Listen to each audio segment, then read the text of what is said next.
All right, the brake tapping is underway on the downtown loop. I can tell you, eastbound 24, you're not getting back up to speed until you're past Briley, and even then, it's not full speed. We got northbound 65 to go eastbound on 40. Same thing to go eastbound on 440. Then northbound 65 getting up to 24 there on the north loop. That is bumper to bumper. Got a disabled vehicle just now reported. This is going to be 40 eastbound in West Nashville. The eastbound left lane is blocked right there at mile marker 203. And then looking up to the north here, looks like near Goodlettsville, where you turn off 65 to get to Goodlettsville or Hendersonville, a disabled vehicle. Looks like this one is the northbound left shoulder, blocking the northbound left shoulder there. Traffic every 10 minutes every morning on Super Talk 99.7 WTN.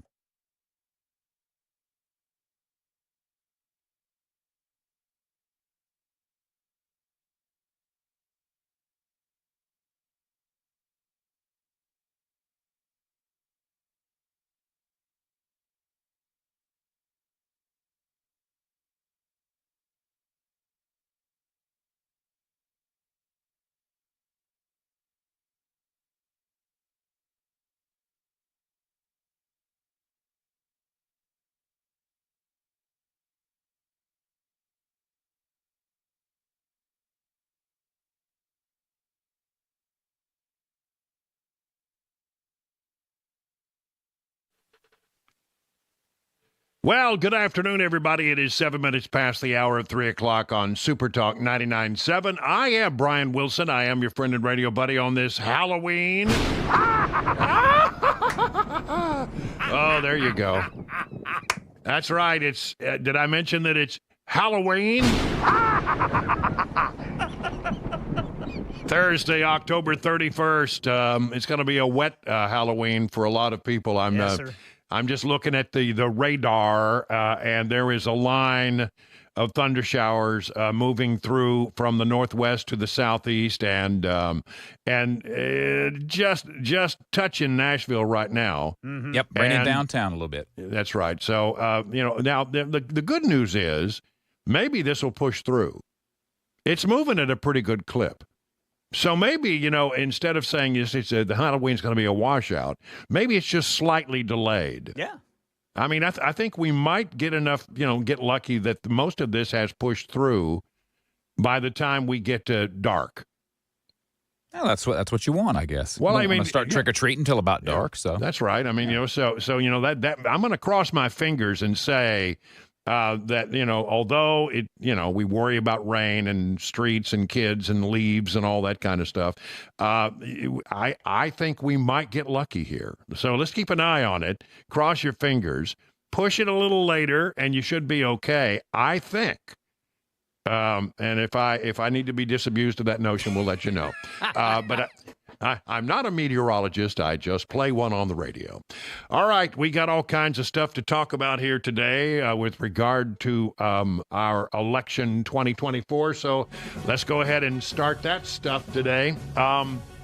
Still a lot of reaction to the stuff that the Joe Biden garbage comment. I mean, last night, I got to tell you, as we were wrapping up our show, we were laughing our butts off. There's Trump getting off of his plane and getting onto a garbage truck to hold a press conference. How do you like my garbage truck? And I mean, it was a snazzy garbage truck, very clean. I can't imagine him getting into a dirty garbage truck. He's supposed to be sort of a germaphobe anyway. No trash in that garbage truck. There'd never been a piece of trash in that garbage truck, I have a feeling. But anyway, brand new garbage truck, and it had the Trump logos on the side and everything. And, he's having fun with it. He shows up at the rally. He's still wearing the trash man's visibility vest, the sort of the orange vest. It looked like he was going to go out and make rounds, pick up people's trash for them. And when he gave his speech last night, of course it was referenced. Kamala and Joe call all of us garbage. I call you the heart and soul of America. You are the heart and soul. You built our country. You built our country. You built it. Far more than they built it, I can tell you that. You built it. And by the way, I want to thank all of our incredible sanitation workers all across America.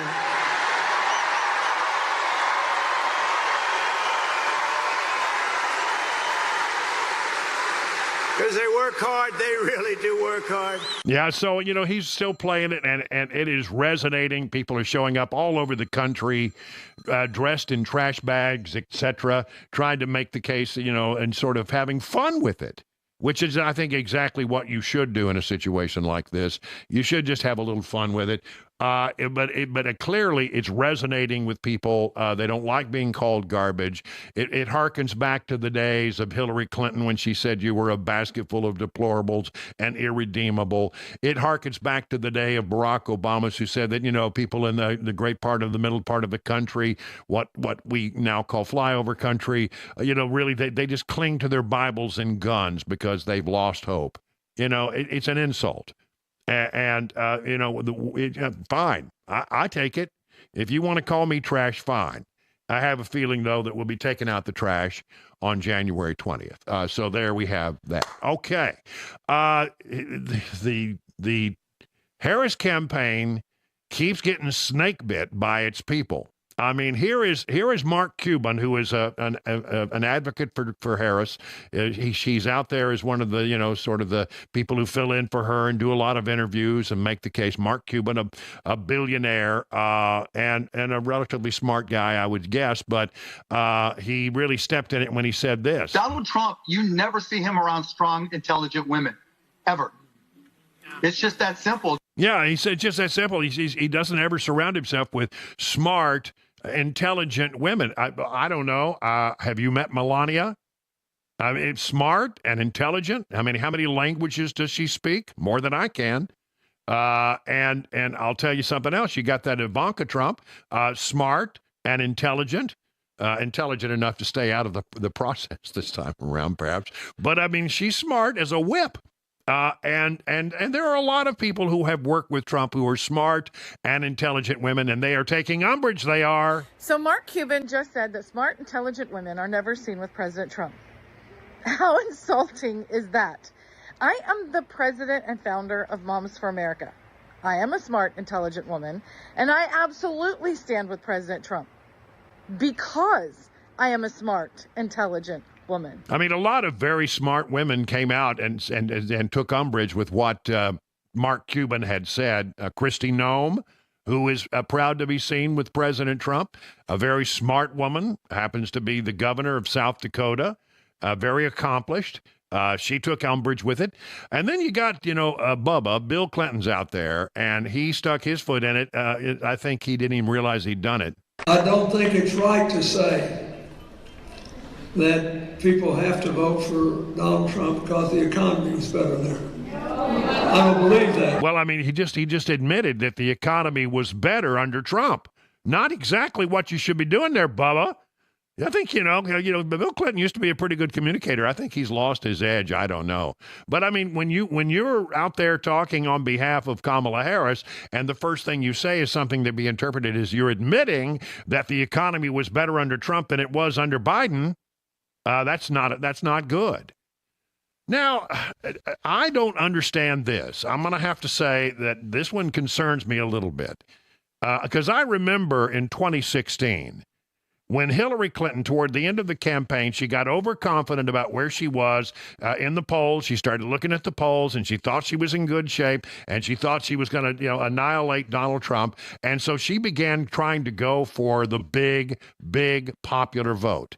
She started going to places that didn't matter, right? She went to states that she had really not much of a chance of winning in, instead of focusing on the electoral college game and playing those particular states, the battleground states, and focusing on them. Trump did it in 2016, and many people, after the end of the election was over and Trump was president and she was sitting on the sidelines sulking, a lot of people said, the problem was she got a little too confident, a little overconfident, and didn't pay attention to business, which is the battleground states.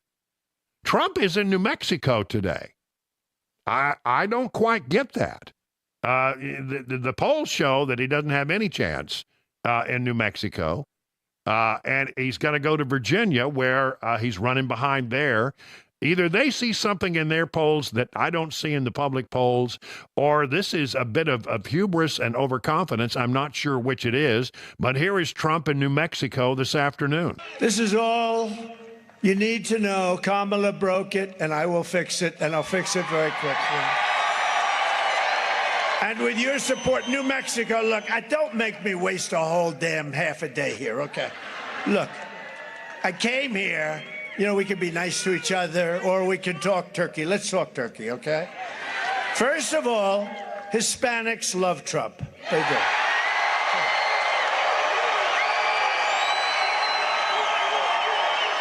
True. I like them. They're smart. They're a lot smarter than the person running for president on the Democrat side. You could say a lot smarter than Biden, too, I can tell you.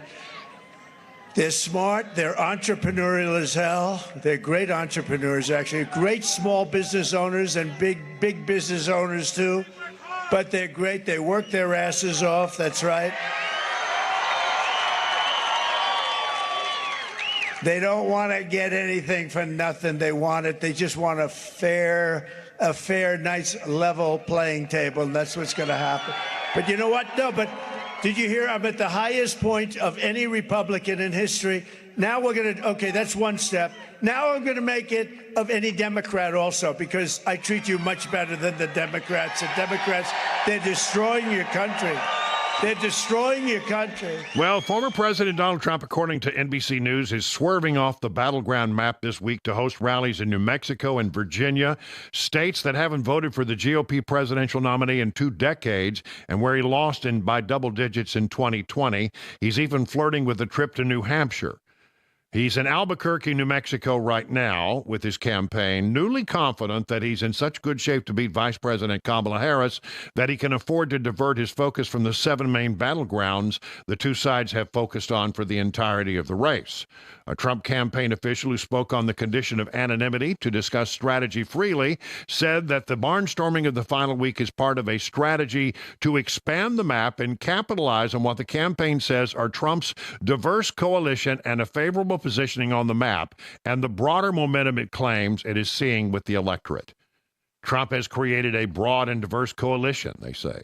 The momentum includes states that have recently trended for a Democrat. All Americans understand that Kamala has broken our border, economy, and ability to lead in the world. The question, with Trump speaking in a city a mile above sea level Thursday, is whether his campaign is high on its own supply or grounded in a reality that the public polls have missed. In the vast majority of independent surveys in New Mexico, Virginia, and New Hampshire, Trump has trailed by more than 5 points. I'm a little nervous about that strategy. Again, I don't have the vision that they have there in the campaign strategy room where they're looking at things and their internal polling. And Trump keeps talking very positively, like he's got this thing buttoned up. But I'm telling you, the polls that I see, the average of polls have it very tight, very, very tight. Would you like some numbers? We might as well do some numbers while we're talking here. The Real Clear Politics battleground average has Trump up by 1. That's the average of all battleground states. He's up by 1. In the Real Clear Politics general election average, that's an average of a bunch of different polls, Trump leads by 0.5. Now, that is much better than he did in 2016 and much better than he did in 2020. But that was because the pollsters badly missed his support. They underestimated his support, and it was a lot closer than it turned out being. But I got to tell you, I think it's really tight, and I think maybe the pollsters have made those corrections. Atlas Intel is a very respected poll, and in one recent cycle, it was the most accurate poll.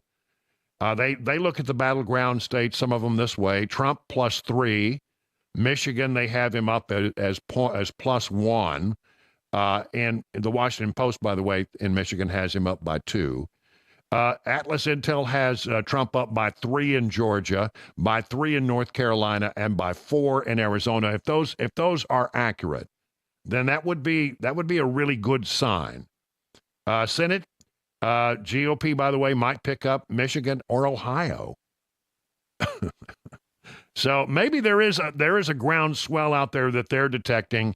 Maybe their internal polls and the early voting give them a lot of confidence that they might not otherwise have. Some states do break down the early voting by party, and that gives you a real insight to how things are going. But I don't know. To me, seems like to me I would really focus on those battleground states where I am, but I'm not him. He's him.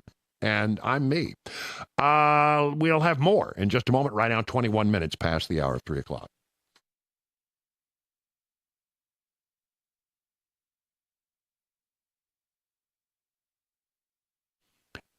You know, brand new shipments are arriving every day at Genesis Diamonds. Rare, precious, natural diamonds straight from the overseas diamond cutters.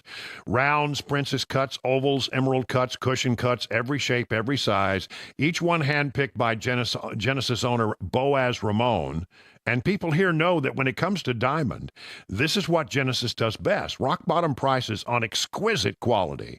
That's extreme value, and that's what you want. On top of that, Genesis has the designer rings that other jewelry stores just don't have. Genesis has cornered the market on the top brand in bridal design, names like Tacori and Verragio, so you can get a ring to really be proud of. No other jeweler gives you the experience of Genesis Diamonds with no commissioned salespeople, no pricing games, no risk whatsoever. They are committed to your happiness and your repeat business, so they go out of their way to make sure that you leave with nothing but smiles. Genesis Diamonds, where you get the respect you deserve, the quality you want, and the value you need every day. Check them out. Green Hills and Cool Springs, official jeweler of the Tennessee Titans. Did you know you're overpaying for your health and wellness products? With over 20 company-owned brands offering its members vitamins, supplements, wellness, and skincare products, you're able to save up to 70% off retail. Members Nutrition can't change your life, but we can change the way you live.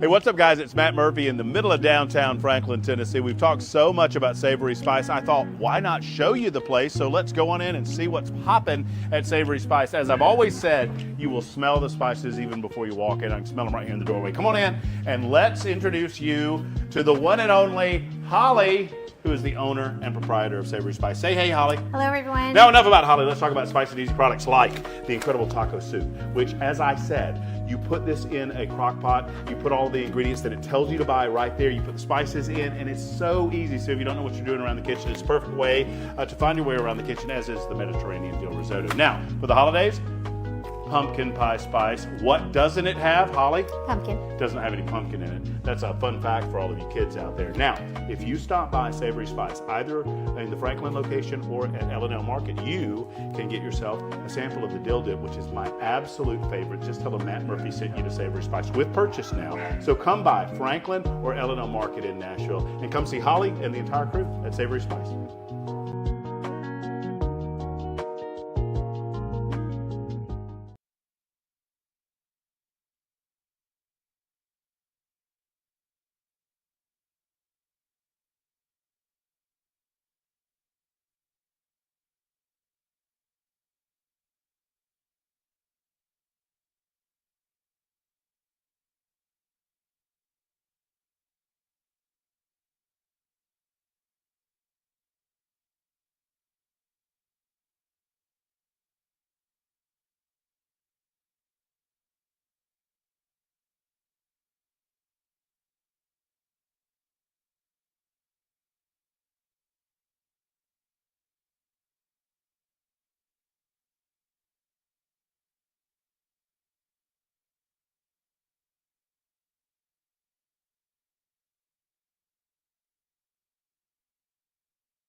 Here, former President Trump in a state that hasn't elected a Republican to the White House in decades. And Airbnb says it's cracking down on loud Halloween parties in Nashville. We'll tell you about it at 3:30 on Super Talk 99.7 WTN. That's Ken Weaver in the newsroom, and there in the control room is Chris Weber. And let me say a very hearty, Happy Halloween! That's right. Every time I say the word Halloween. How about, let me see if this works. Blucher. No, it doesn't work. Nice try, though. I need a horse sound.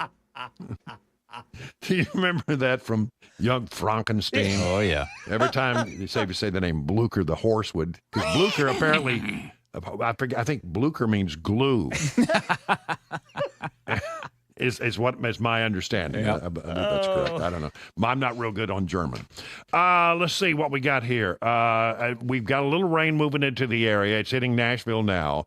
It is a band. It's a pretty well-defined band. Very, you can tell right where the front is.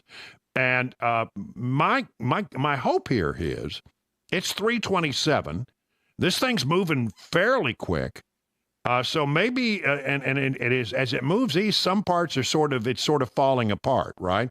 Like right now near Columbia, I see big gaps in sort of this line of thunder showers. So let's cross our fingers here, because I think, honestly, we might get this through the better part of our listening area by the time, well, let's say 6:30. I mean, is that too late to go trick-or-treating? I don't think it is. I think that's just right. I think that's just right. I mean, in my neighborhood, by the time I get off at 7 and go over to the house, it's done. Yeah. Yeah, I've noticed that, too. It seems like it has gotten earlier. Yeah. But, I mean, if you could just wait a little bit, you might dodge the rain. The rain would be pushed through, and you can go out and do your trick-or-treating on this October 31st, which is indeed is Halloween. Is that going to get old? I don't know. No. Not to me, it ain't. No. Since I'm not the one pushing the button, I guess it's somebody else to decide whether it's getting old. See, the rain's not going to stop the teenagers. No, they'll get out. Yeah, that's teenagers are going to be out there. They're going to be looking for candy. I heard somebody I read somebody on the internet today talking, and I thought it was an interesting point. I always sort of like, you look at the teenagers, you go, really, dude? Yeah. Some of them got, 5 o'clock shadows. Yeah. Really, dude, do you need to be out? But you know what? They're trick-or-treating, and they're not out causing trouble. That's right. So, I mean. But you know what, though? They need to wear a costume. That's what bothers me. Don't just show up with a bag. No, that's not good If you enough. show up at my house with a bag, then I'm just going to say, what do you want? Right. I'm not going to, you didn't even work for it. This candy doesn't cost you, it doesn't come for free. I'm going to give him one of Fritz's little blue bags. Yeah, that's what I'll give him. No, I was going to say buy a bag of Brussels sprouts and just throw a Brussels sprout in their bag. Here, have you seen the memes out there that people had like a bucket of fish? A limit of two crappie per each person who comes. Just give everybody a raw fish. We always, I took it seriously. I was strategic when I was a kid, and I would go out with it like a pillowcase. Yes, yep, that's what my kid does. That's what you do. You get a pillowcase, and then the deal was that I could go make a run on the next block over, and hit all the houses. That's probably about 15 or 20 houses. Mm-hmm. And then I had to swing back by the house and then take my sister. So you had two runs. I made two, but I didn't go to the other block. I just did our block with her. Yeah. She was younger than I, so but that was good. And I always enjoyed Halloween when I was a kid. My mom, really went out of way to make good costumes, and she was very creative, so it was always a fun time.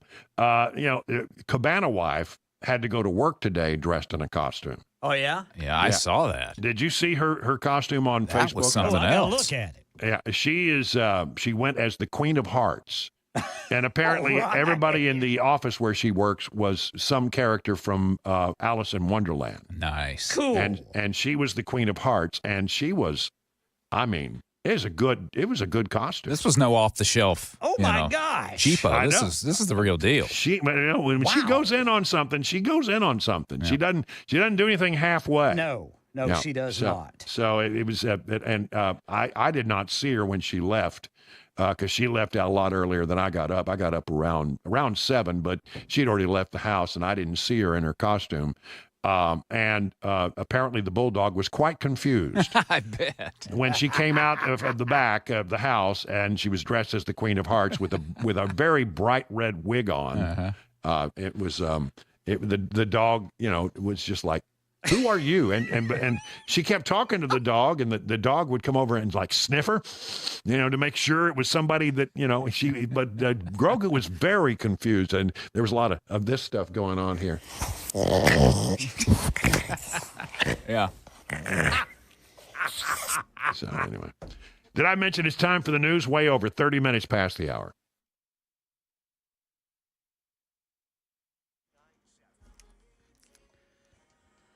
I'm Ken Weaver with your top stories. Yeah, that band of rain is fully over Nashville now. Murfreesboro and Lebanon, you are next. Full forecast and a traffic update coming up in 5 minutes. Election 2024, former President Trump hammering Vice President Kamala Harris today in Albuquerque. This liar got up today. She said, Donald Trump is going to cut Social Security. No. She knows I'm not.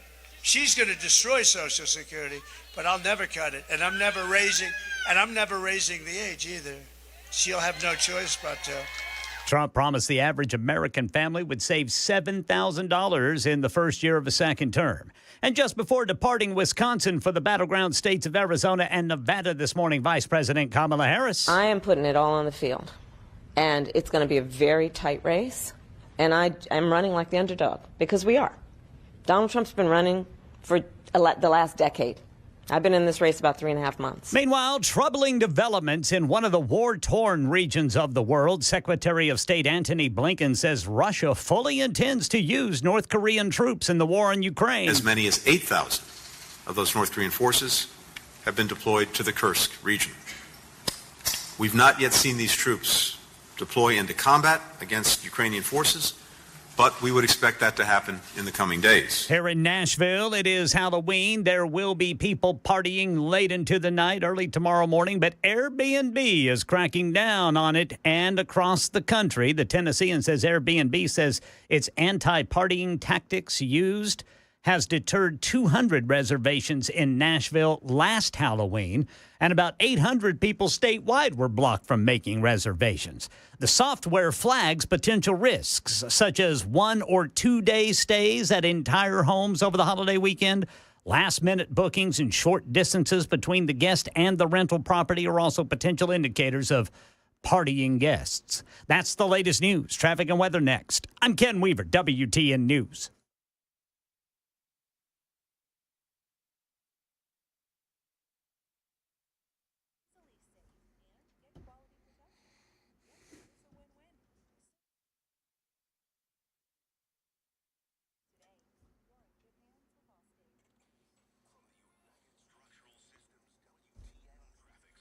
It is a wet drive home, and it may be the reason for the number of crashes we have here on the big board. Looking at 65 southbound after Springfield White House, 65 southbound after Long Hollow, 65 southbound after Bethel Road in Sumner County, 40 westbound near Hermitage Avenue, then 24 eastbound in Cheatham County, between Springfield, Ashland City Highway 49 and New Hope Road. Traffic every 10 minutes every morning on Super Talk 99.7 WTN.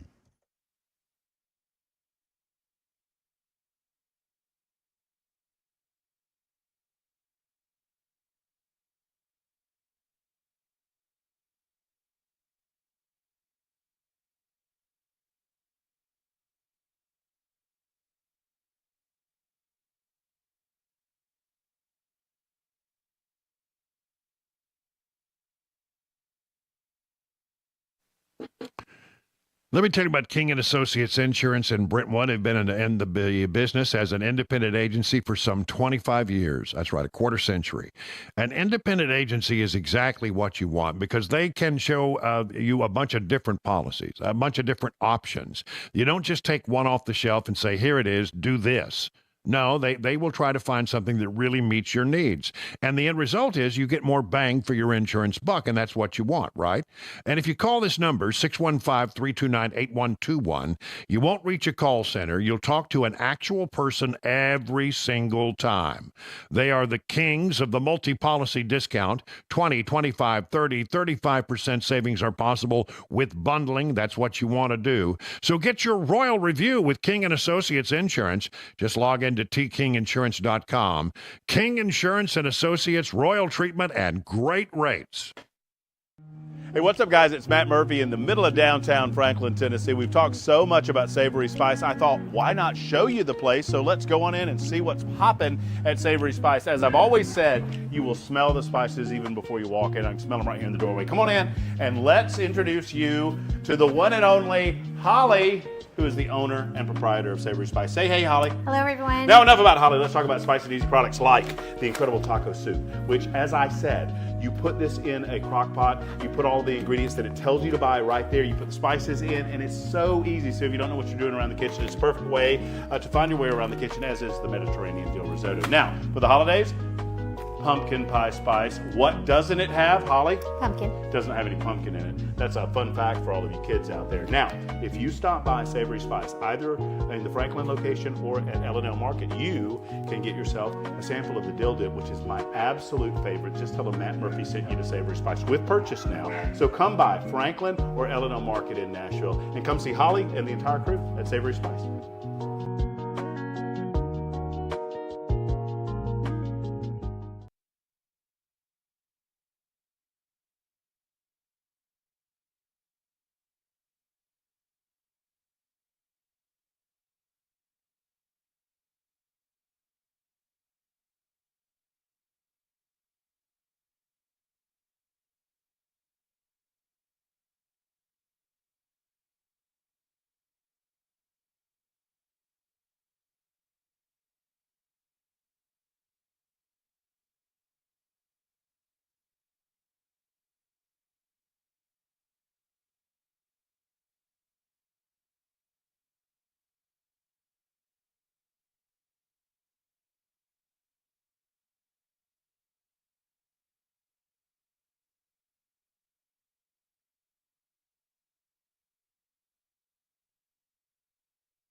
That's right. Happy Halloween, everybody. We're going to be playing all the good Halloween music, like Witchy Woman by the Eagles. All right. We got a lot of ground to cover here. I just barely touched some of the political stuff that we need to talk about here. How about this? Early voting is surging beyond pre-pandemic levels. Well, not here in Tennessee, but it's close.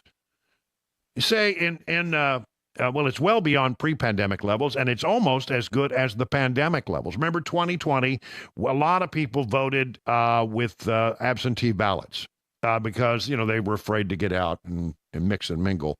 And so we are right on par with 2020. I got the message from the folks over at the Secretary of State's office today that as of yesterday, 2,037,444 people have cast an early ballot, either in person at the early balloting places or by submitting an absentee ballot. The vast majority, about 1.9 million of them, were people who showed up in person to cast a ballot. So that's a pretty good turnout in the state of Tennessee. It is way better than we did in 2016, and it's right on par. I think it's 5% below where we were in 2020, which was the COVID election. So great turnout here in Tennessee. People are showing up in big numbers. Early voting is surging beyond pre-pandemic levels, Gallup poll shows.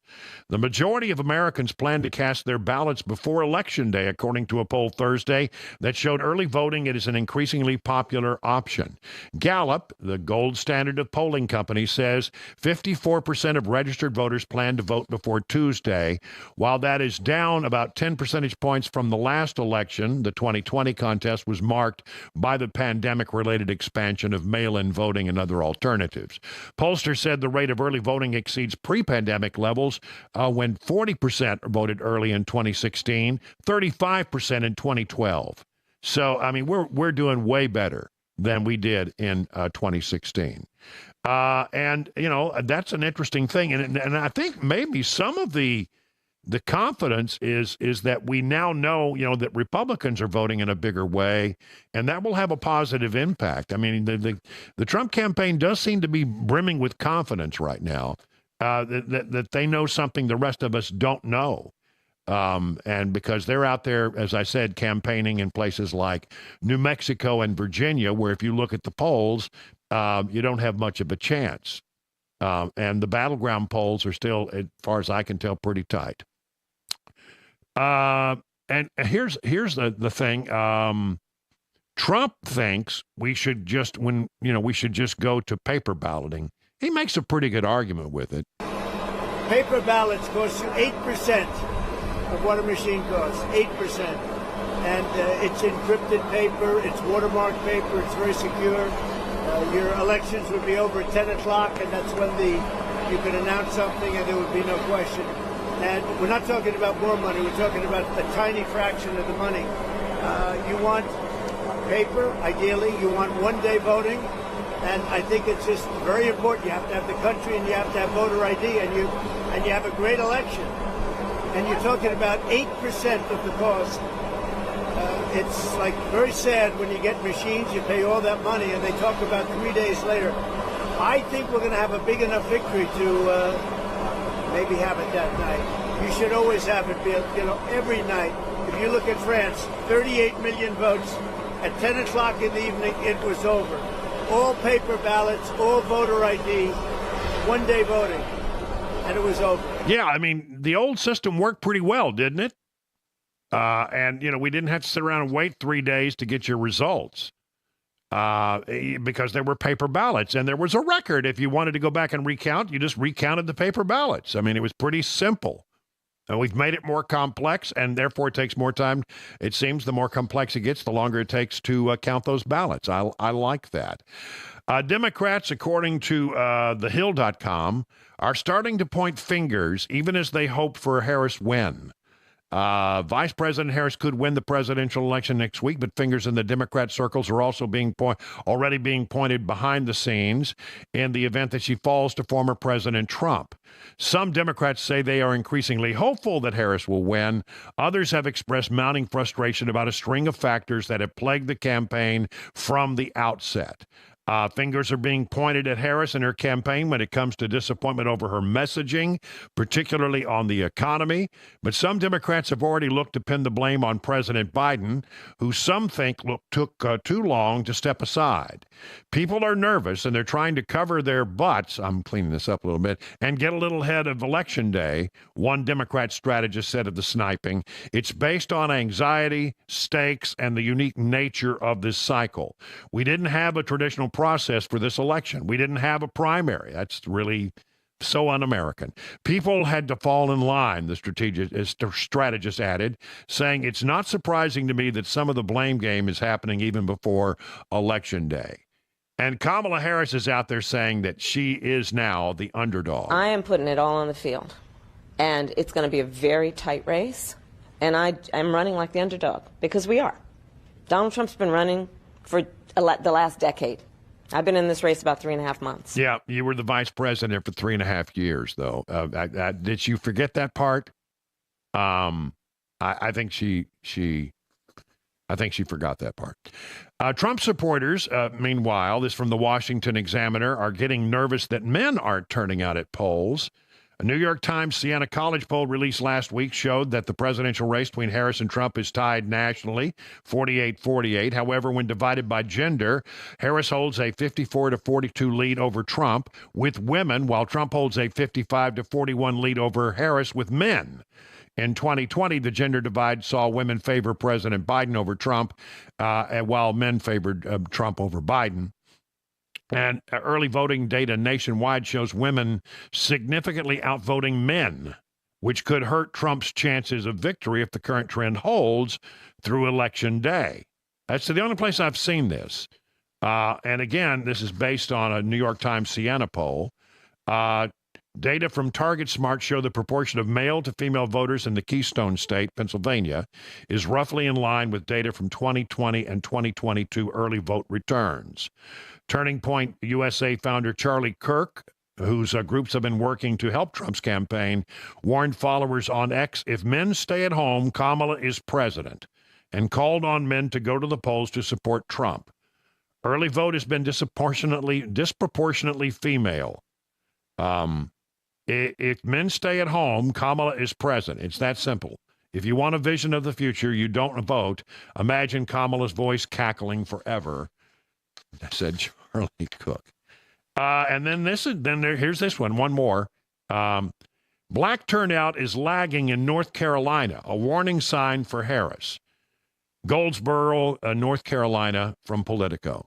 Early vote numbers in North Carolina show the electorate skewing older and wider compared to the state voter registration, a red flag for Democrats who need black voters to turn out in big numbers if Kamala Harris is going to flip that state. As of Wednesday, black voters make up 18% of the electorate in early voting, and some Democrat operatives said they must bump that up to about 20% for Harris to be competitive statewide. In 2020, black voters were 19% of the electorate when Donald Trump narrowly won the state, and Democrats acknowledged that without a swing in their favor in the last days of early voting on Election Day, it may not be good enough. This may be why Kamala Harris's campaign pulled out all of their money in North Carolina. They may have looked at it and said, we can't catch up. We just can't do it. And so let's take that money and use it in a battleground state. And they pulled out, I want to say, somewhere around $1.7 million in ad buys in North Carolina. About 36,000 more African Americans had voted in person by this point in 2020 than in 24. That gap has to be closed among African Americans for Democrats to win. That may be the thing that they saw.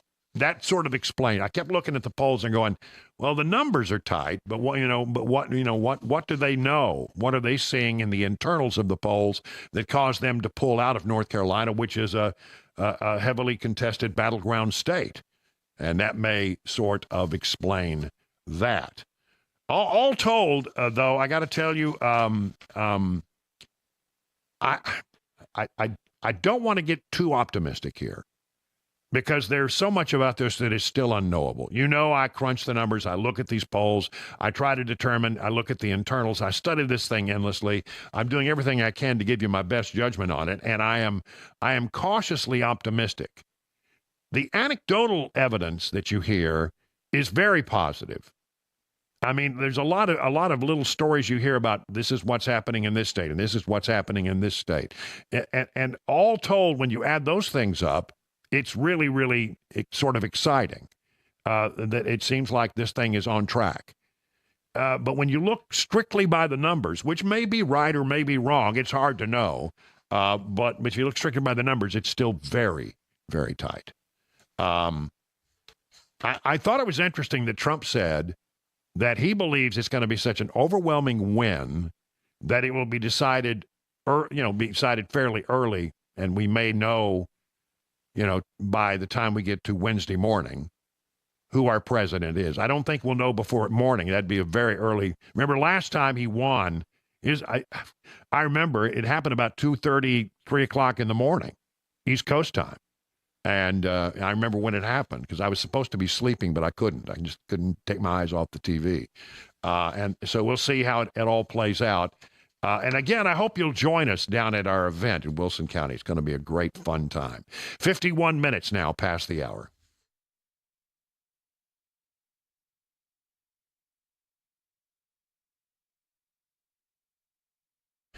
You know, I spent some time today going to the Stoltz Co. website and taking a look at some of the things they've done for other people. I mean, really, when you see some of these houses and some of these buildings and some of these pole barns, you're just going to be wowed. And I saw things, I said, man, I would love to have a piece of that on my property. Maybe you own land and you're not doing anything with it. Well, why don't you invest in that land and build yourself something from the folks at Stoltzco can help with? They'll help you do it. They'll help you do whatever you want to do. Maybe you want a barn dominium, which is a barn that you live in. Maybe you want a pole barn for your cars, or maybe you want a pole barn for your tools, a garage to work in. Maybe you want an equestrian space or an event space. Hey, an event space, that's a neat idea. Maybe you just want to develop something that you can hang out on weekends. Whatever it is, go to their website, take a look at what they've done, and then give them a call. Here's the number, 615-622-5992. That's right, 615-622-5992.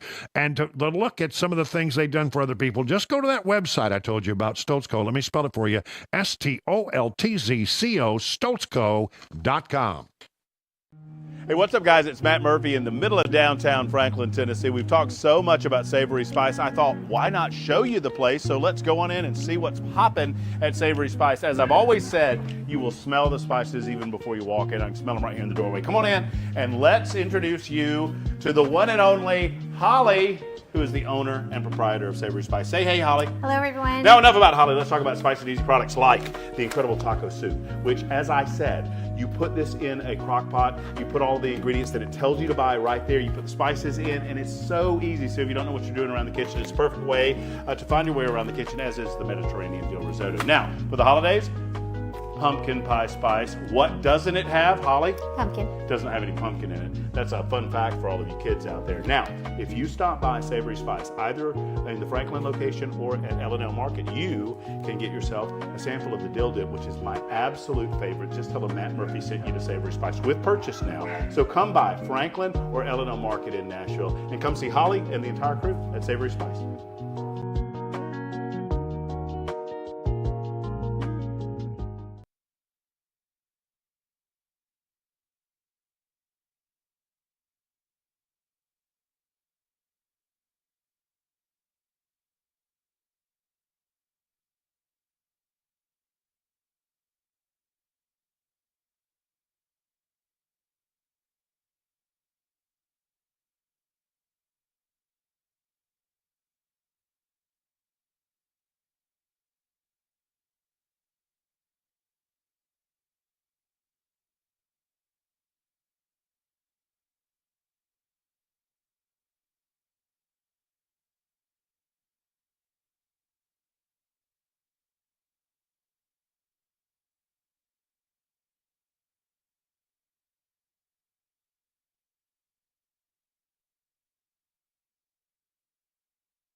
We'll tell you what the nation's top cybersecurity official says about election security. That's coming up at 4 on Super Talk 99.7 WTN.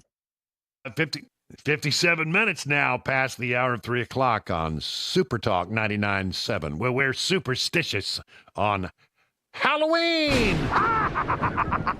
By the way, very quickly, let me just say that I'm looking at the radar, and I'm increasingly confident, Ken Weaver, that we're gonna have the showers pushed through, so that by the time we get to 6:30 or so, I think we're gonna be okay. What do you think? Do you think I'm on the bubble about that? Well, you could be right, because what I'm seeing is it breaks up. It breaks up halfway between here and Memphis. Right. And if that continues, then I think we could have I think it could stop by the time 6:30 rolls. We're going to cross our fingers and hold a good thought for that. Yes. We got to get on to the markets. The Dow Jones Industrials down 378, the S&P down 108, NASDAQ down 512. That's 2 3/4%. What's going on with all these red indices? Let's check in with John Maxon over at Beacon Capital Management. Hello, John. Hey, hello, good afternoon, Brian. Actually had a couple of good reports on the market today, so it was a little bit surprising. The PCE index came in, that's the Fed's favorite inflation gauge, in line with expectations. That's the day after a really strong labor market and economic growth, but today was all about tech. You mentioned that. The tech sector was down over 3% on the whole, and it's really about Meta and Microsoft. Interestingly enough, they came out with better than expected earnings, but their forward-looking revenue really disappointed the market. And, of course, a lot of the return over the last couple of years has been based on the Magnificent Seven, which 5 of those 7 are reporting this week. So that's really what caused the market sell-off. Tomorrow we get some manufacturing information, ISM manufacturing report. That's important to pay attention to. All right. Thank you, John. Find out about all the things that they can do for you over at Beacon Capital Management, John Maxon and the good people there, by going to their website, askbeaconnow.com. 59 past the hour.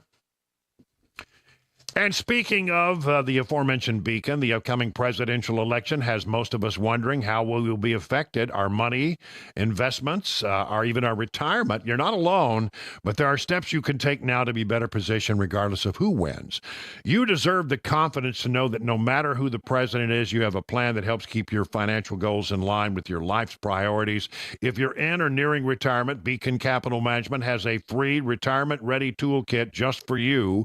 You'll get a Money Enough for Life book, a retirement planning checklist, and a Maximizing Your Retirement Income white paper. No cost, no obligation, and no pressure. Just call this number. Get the whole thing started. 615-488-9303.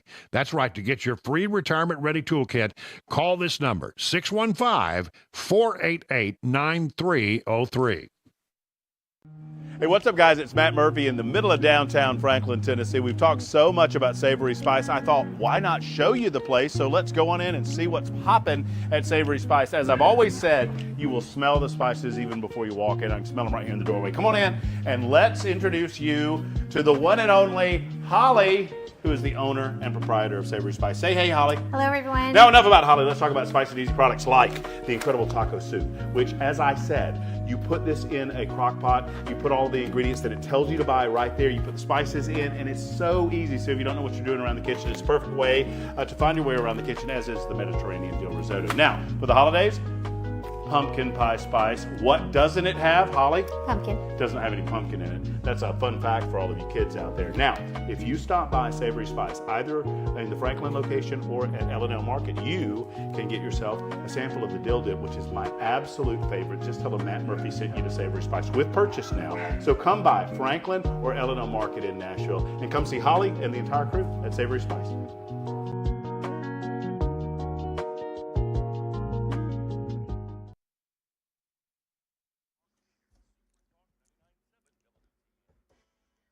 I'm Ken Weaver with your top stories. Right now, it looks like Murfreesboro and Shelbyville are the only dry spots in Middle Tennessee as this line of rain continues to move east.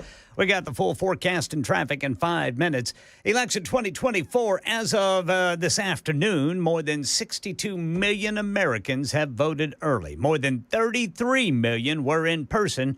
29 million came in by mail. And Pierre Thomas sat down with the nation's top cybersecurity official to discuss election security, expressing full confidence that ballots will be processed safely and securely, particularly in the battleground states. In the battleground states that will basically decide this election, people are voting on paper. So there's a record. So when there's an issue, they can go back and look at the votes to see exactly how a voter intended to vote, that it's basically an artifact that is there into perpetuity to resolve any questions that might be out there. Home prices and interest rates keep climbing. The average rate on a 30-year mortgage in the U.S. rose for the fifth straight week, returning to its highest level since early August. The rate rose to 6.72% from 6.54% last week. A lot of Americans say rising prices are their top issue this election.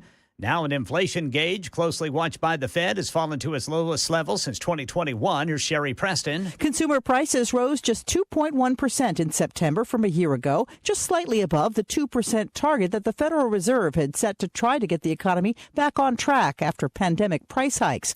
The Commerce Department also reporting consumer spending jumped 0.5% from August to September. That helped the overall economy grow during the third quarter. Well, Bankrate says prices are still 21.4% more expensive since February 2020, with only about 6% of the nearly 400 items the Bureau of Labor Statistics tracks cheaper today. That's the latest news. Traffic and weather next. I'm Ken Weaver, WTN News.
It is a wet drive home for the vast majority of Middle Tennessee. Right now, we've got a crash in Antioch, 24 westbound. This is at Hickory Hollow Parkway. Elsewhere, 40 westbound near Hermitage Avenue.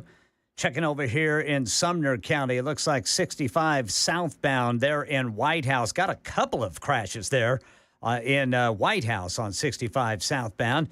Then Wilson County, Tucker's Crossroads, overturned a moving truck, 40 westbound, right before Linwood Road. Cheatham County, 24 eastbound, between Springfield and Ashland City, exit 24, New Hope Road. That is a crash reported by the Highway Patrol. Traffic every 10 minutes every morning on Super Talk 99.7 WTN.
It is 8 minutes now past the hour of 4 o'clock.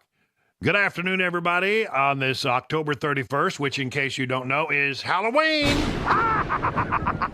That's right. We've got all kinds of... no, we're not going to give you any tricks, only treats. That's all we're going to do. Let's see. Let me go to my trick-or-treat drawer here. Now, I ate it all already. Well, thanks a lot. They were Tootsie Rolls, and you know how I am about Tootsie Rolls. Love them in Tootsie Rolls. Yeah. Now, the question that's really on everybody's mind, probably much more important to many people than the election, is what's going to happen with this rain. Now, I'm Ken Weaver. You and I. You've been covering news and weather for a lot of years. Yes, sir. And I'm looking at it. So when we started the show at 3 o'clock, the line was just hitting Nashville. Right. And now it's out here to Watertown, which is 30 miles. Right. So that means it's moving to the east at 30 miles an hour. Right. So it's 4 o'clock now, 5 o'clock. That'll be 60 miles from Nashville. Right? Too many numbers. No, that so sounds it's 30 right. miles in 1 hour. It'd be 60 miles in 2 hours and 90 miles in 3 hours. I mean, I think I'm right about that. So I'm sort of thinking if it continues at this pace, that if you just can hold off until about 6:30, the rain is gonna sort of play out. Well, the thing about it is, when I got in here at 11, it was just then getting to Memphis. Yeah. So here we are 5 hours later, and it's still over Memphis. Yeah, but it's the direction. Do you see on your radar? Do you see movement? I see very little movement. The line is moving east. Everything in it is kind of going northeast. Yeah, I get you. It's like a train, but I still think we're going to be okay. But the one thing that I see that bodes well for what you're saying is there does seem to be a breakup. Yeah, it's breaking up in the middle, right? Yeah, over there at Jackson, which is about halfway in between Nashville. So cross your fingers, ladies and gentlemen. But right now, for example, it is almost clear in Clarksville. Yeah. Yeah, see what I'm saying? Got a little, that's right. My wife just texted me there in Murfreesboro. She says the wind is crazy there in Murfreesboro. I'm a little worried about the wind because, as you know, in my front yard there is a 12-foot skeleton. Oh, yeah. And I went out today, had some folks doing some work around the house, and I went out today, and Skelly was weaving back and forth in the wind. So I had to go. I went and got some heavy bricks that I have on the property and put them on Skelly's base, in hopes that Skelly doesn't blow apart. But you're right. It's very concerning. I don't know that Skelly's going to survive the evening. Good grief. We got 10,000 NES customers in the dark right now. Really? How about that? Well, okay. All right. This wind. So, it looks like the wind is causing some problems. Now, very quickly, let me just get this in while we are all sort of chatty. I want you to come to our election night event down at the James E. Ward Agricultural and Community Center in the Wilson County Fairgrounds in Lebanon. This will be an election party to be at. It's free to attend. Food and beverage available to be purchased at the location. We got some great people providing some of our catering, pig and pie catering, Music City brisket, smoky dogs.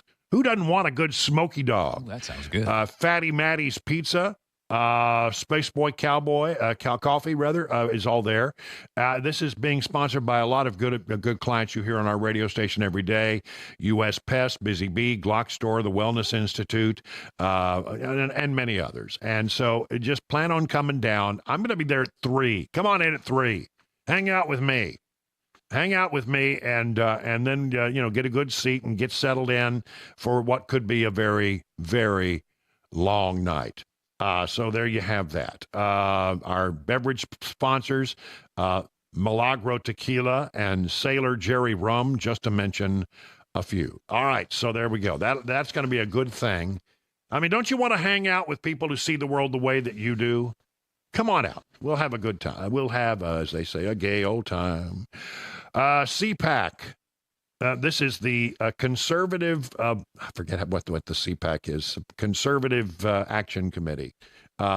and they are the ones who put on this big conference once a year in D.C. where conservatives gather and everybody comes to speak.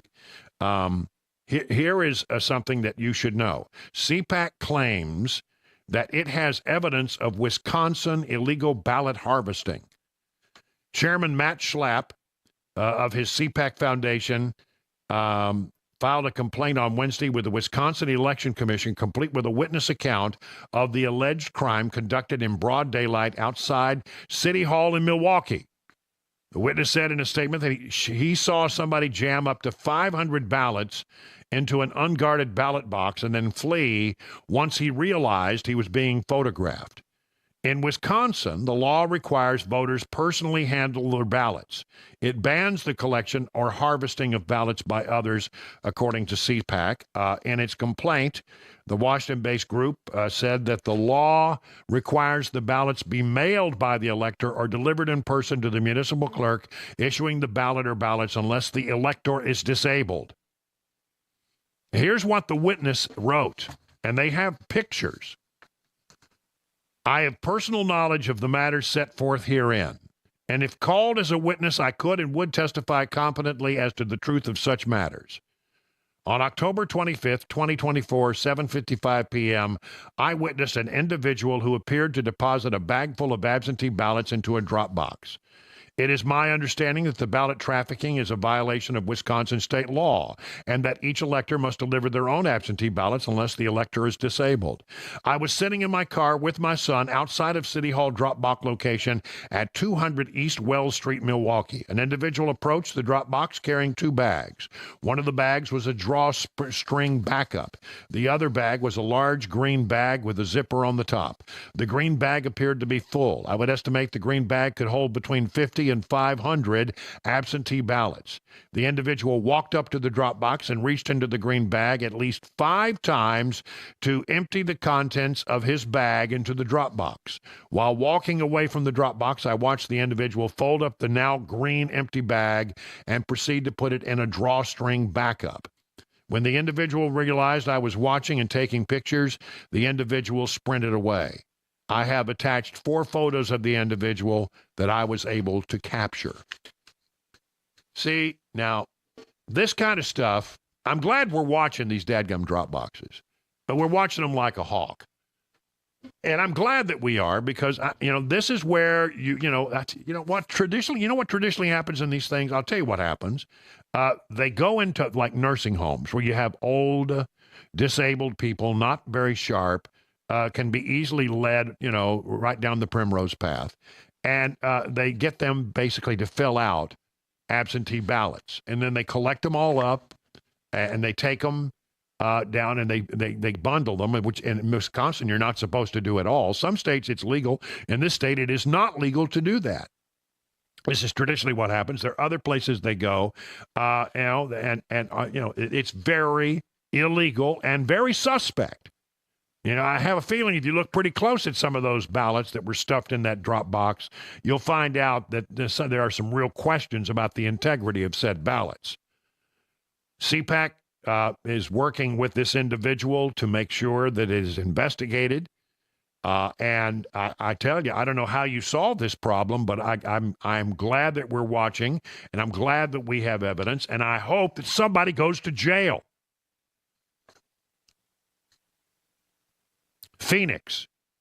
Authorities in Arizona said a suspect has been taken into custody in connection with a fire at a United States Postal Service collection box. This from KPHO News. The Phoenix Police Department said the fire took place early Thursday morning, damaging at least a dozen ballots inside. Officials said 35-year-old Dieter Bradford Clofcorn, Clofcorn is his name, I'm sorry. Dieter Bradford Clofcorn, is that a real name? Was arrested for an outstanding and unrelated warrant. While in custody, police say he admitted to the arson because he wanted to be arrested and claimed his actions were not politically motivated and were unrelated to the upcoming election. We'll see about that. According to officials, Clofcorn started a fire inside a drive-up collection mailbox, 7th Avenue and Indian School Road around 1:20 a.m. Firefighters arrived at the scene, forced the mailbox open, and put out the flames. Phoenix Captain Rob McDade, the fire captain, said 20 electoral ballots were damaged in the fire, along with additional mail. Collection box is on the property of the United States Postal Service post office, and police said investigators are gathering surveillance video from the scene.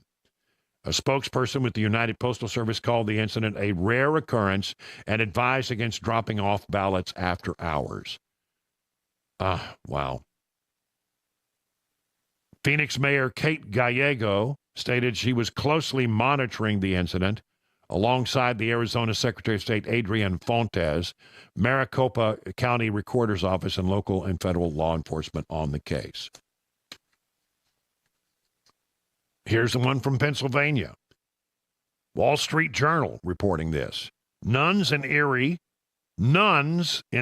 falsely accused of perpetrating voter fraud. A suburban Philadelphia election line snafu amplified worldwide in under half an hour. A Tuesday night rally cry by Donald Trump. They've already started cheating in Lancaster. State's top election officials, Republican Secretary of the Commonwealth Al Schmidt, said Wednesday that in just the previous 24 hours, several widely disseminated videos lacked context or were false, he says. Sharing social posts filled with half-truths or even outright lies is harmful to represent our representative democracy, urging voters to get information from trusted sources and adding that mis- and disinformation about the state's election is likely to continue in the coming days and weeks ahead. Within its 19 electoral votes, Pennsylvania is considered most win for both Trump and Democrat rival Vice President Kamala Harris, who are virtually neck and neck in the state. In 2020, Democrat Joe Biden defeated President Trump by about 1 percentage point. Man, I'm telling you, it really does. I got to tell you, it really does come down to what happens in Pennsylvania. I mean, I've looked at it.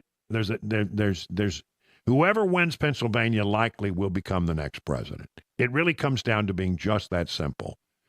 And say what you will about misinformation and disinformation. I worry about Philadelphia.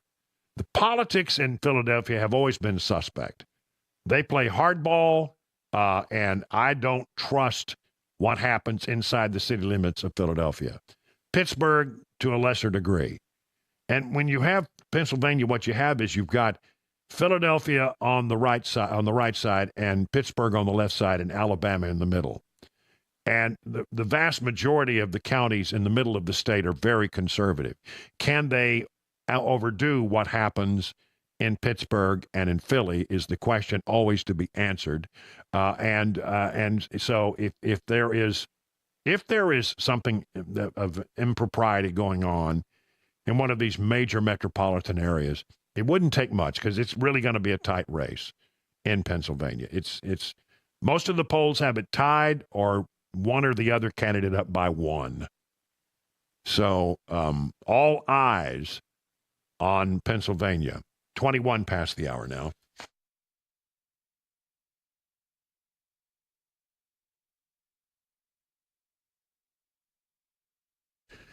The Wellness Institute of Nashville is proud to sponsor our election coverage, and as a pillar of our community, they're also stepping up to aid flood victims. Visit their booth and participate in a unique auction. They have wine bottles salvaged from the floodwaters, autographed by Supertalk 99.7 WTN staff. All proceeds benefit flood relief, and you can contribute with a donation to the event. Now, as you know, I am a patient over at the Wellness Institute of Nashville. I like what they do over there. I've tried the non-surgical spinal decompression. In fact, I'm going in for a treatment tomorrow. And it has always worked for me. Their state-of-the-art facilities and their high-tech equipment offer the latest non-surgical procedures. Because getting better is important to Dr. Kevin Mitchell and Dr. Ashley, they're offering half off spinal decompression treatments and half off the KT knee machine. I'm Brian Wilson, and I put my stamp of approval on the Wellness Institute of Nashville. So call them today at 615-246-5009. Learn more at painisbad.com. Did you know you're overpaying for your health and wellness products? With over 20 company-owned brands offering its members vitamins, supplements, wellness, and skincare products, you're able to save up to 70% off retail. Members Nutrition can't change your life, but we can change the way you live.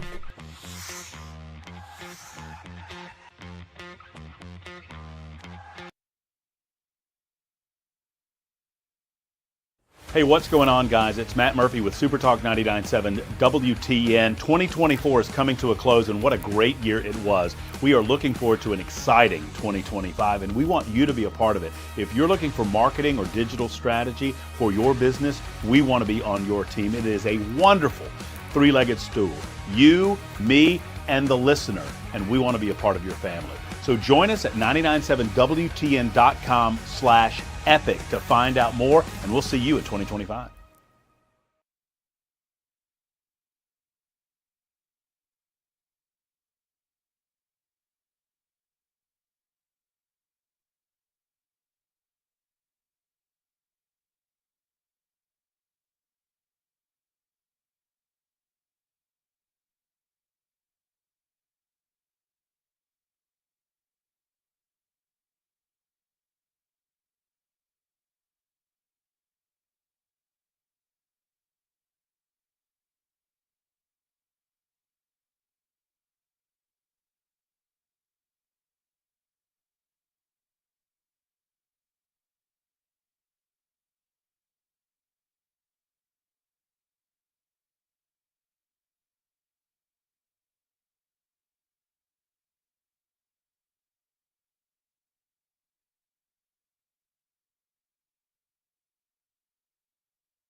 About 10,000 NES customers without power with this band of rain that is moving through. A $10 billion lawsuit has been filed against CBS News over Kamala Harris' 60 Minutes interview. We'll tell you about that and more at 4:30 on Super Talk 99.7 WTN. This is one of my favorites. I love this.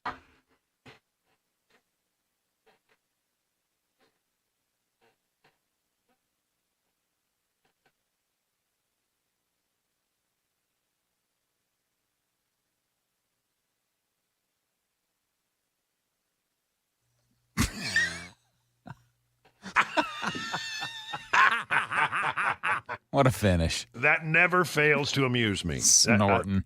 Yeah, and apparently there's a story about this. I forgot the whole story, but that was completely ad-lib. They didn't know he was going to do it.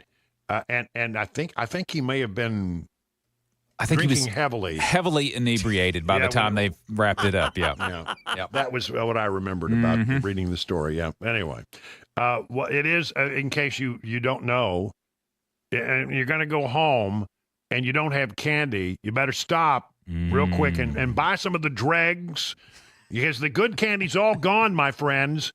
I don't know what to tell you. You waited too long. Only the dregs of candy are left. Those little orange and black things that I don't even know what they're called, but they're real hard and chewy, like peanut buttery. Yeah. You don't can get some of those. No, that stuff stays in your teeth until Christmas. Yeah, I had a little Halloween candy, and I've eaten most of it. Let's see, I literally, what's in the bunch of peanut butter cups? No, this is what's left. You ready? Dots. Oh, I like dots. I do too. Do? Those are sticky, boy. They'll stay in your teeth for a while. Yeah. Dentists love those. Yes, I won't try to eat that while I'm on the air because I'll get it in my teeth. It won't be good. But everybody's worried about the rain. It is moving. I don't know. It's a crapshoot. I don't know if it's gonna clear up or not. But it looks like I think we're gonna be through most of it by 6. So that's an hour and a half from now. Yeah. All right, you heard it here. Blame Wilson if it's raining. Well, I mean, honestly, you wait till 6:30. Is it the end of the world if you wait till 6:30 to go trick-or-treating? Maybe you'll be out of the rain. I mean, definitely in the northwest part of our listening area, you'll be out of the rain. Mm-hmm. There's no doubt about that. But, I mean, will all of our area be out of the rain by then? I don't know. It's going to be close. But, if you wait and you get a little wet, you were going to get wet anyway. That's right. Yeah. And it's Halloween. Well, thank you. So what if you get wet? Yeah. Yeah, I mean, it's no big deal if you get wet on Halloween.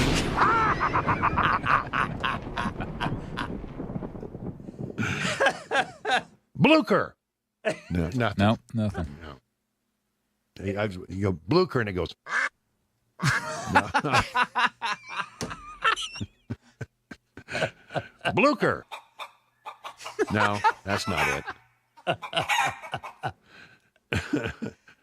Blucher. We've got to protect our phony baloney job, gentlemen. We must do something about Getting this closer. immediately. All right. I've killed enough time here. It's time for the news at 4:30 on Super Talk 99.7.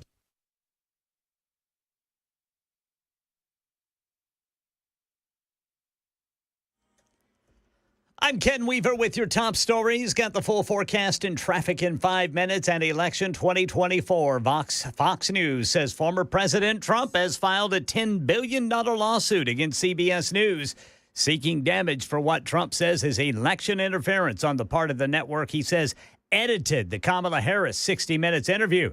Trump's attorneys wrote letters to CBS News demanding the full transcript of that interview with Harris be released after it aired 2 different answers to the same question. And Google is in the crosshairs of House Judiciary Chairman Jim Jordan.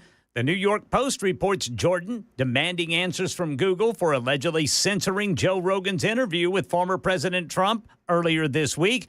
Jordan claims Google purposefully trying to hide the 3-hour podcast with Trump by making it difficult to find in YouTube searches. Jordan and the New York Post say it didn't appear on YouTube's trending page. Cybersecurity Infrastructure Security Agency Director Jen Easterly expressing full confidence ballots will be processed safely and securely, particularly in battleground states. Over 97% of registered voters will cast their ballot in jurisdictions where they'll get a paper record that they themselves can verify. That's incredibly important.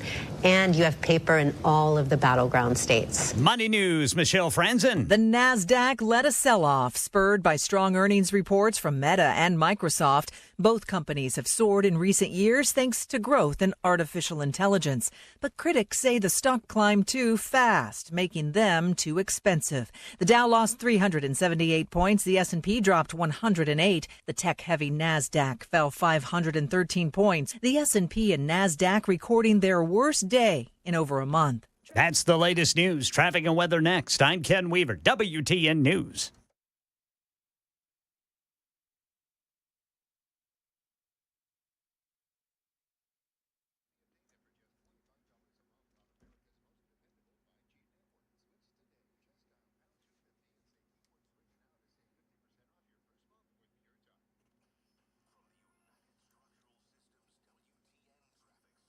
All right, we've got so many crashes. Let's just start with the interstates, shall we? On 24 eastbound between Springfield, Ashland City, exit 24, New Hope Road, exit 31.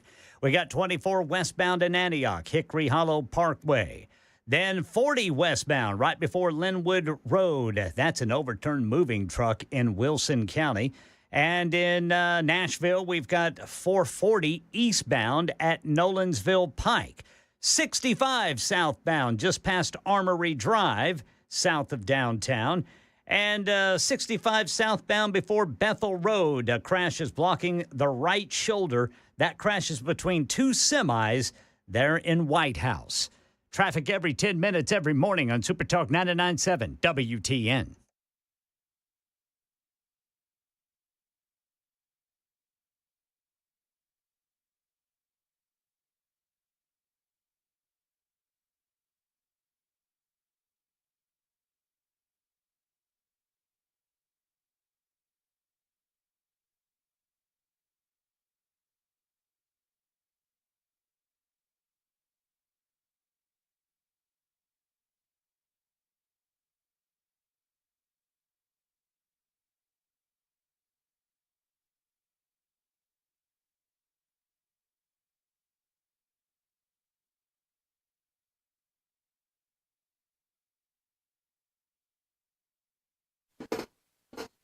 Hey, listen, have you heard about this item that Costco can't keep on the shelves?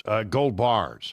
They just can't keep them in stock. Gold's breathtaking surge this year to repeated record highs hasn't stopped bullion from flying off the shelves. Gold is not only one of the best performing commodities, but it also means that it's outperforming other assets like stock and bonds. The surge has been driven by its appeal as a safe haven asset in times of geopolitical and economic uncertainty. And you know where you can get gold when Costco doesn't have any? Well, go to see my friends at Nashville Gold and Coin. You should go there anyway. Start there. They sell the same high-quality products as Costco and other national online retailers. They will not overcharge you. And as a bonus, you'll be supporting a locally owned business. Kyle and Hannah are true experts, and you can count on top-of-the-line personalized customer service. Nashville Gold and Coin is the best place to buy gold in Middle Tennessee. You'll be dealing with experts instead of some random store clerks with zero knowledge about precious metals. Make an appointment today with Nashville Gold and Coin. Go to NashvilleGoldandCoin.com. The guaranteed offer is the easiest way to sell your home. It's really simple. We bring you an all-cash offer. You close in as little as 21 days. No home inspections, no lockboxes, no open houses. Go to markspain.com to get a guaranteed offer and start packing. Hey, what's up, guys? It's Matt Murphy in the middle of downtown Franklin, Tennessee. We've talked so much about Savory Spice. I thought, why not show you the place? So let's go on in and see what's popping at Savory Spice. As I've always said, you will smell the spices even before you walk in. I can smell them right here in the doorway. Come on in, and let's introduce you to the one and only Holly, who is the owner and proprietor of Savory Spice. Say hey, Holly. Hello, everyone. Now, enough about Holly. Let's talk about spicy and easy products like the incredible taco soup, which, as I said, you put this in a crock pot, you put all the ingredients that it tells you to buy right there, you put the spices in, and it's so easy. So if you don't know what you're doing around the kitchen, it's a perfect way to find your way around the kitchen, as is the Mediterranean dill risotto. Now, for the holidays, pumpkin pie spice. What doesn't it have, Holly? Pumpkin. Doesn't have any pumpkin in it. That's a fun fact for all of you kids out there. Now, if you stop by Savory Spice, either in the Franklin location or at L&L Market, you can get yourself a sample of the dill dip, which is my absolute favorite. Just tell them Matt Murphy sent you to Savory Spice with purchase now. So come by Franklin or L&L Market in Nashville and come see Holly and the entire crew at Savory Spice.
That's very spooky.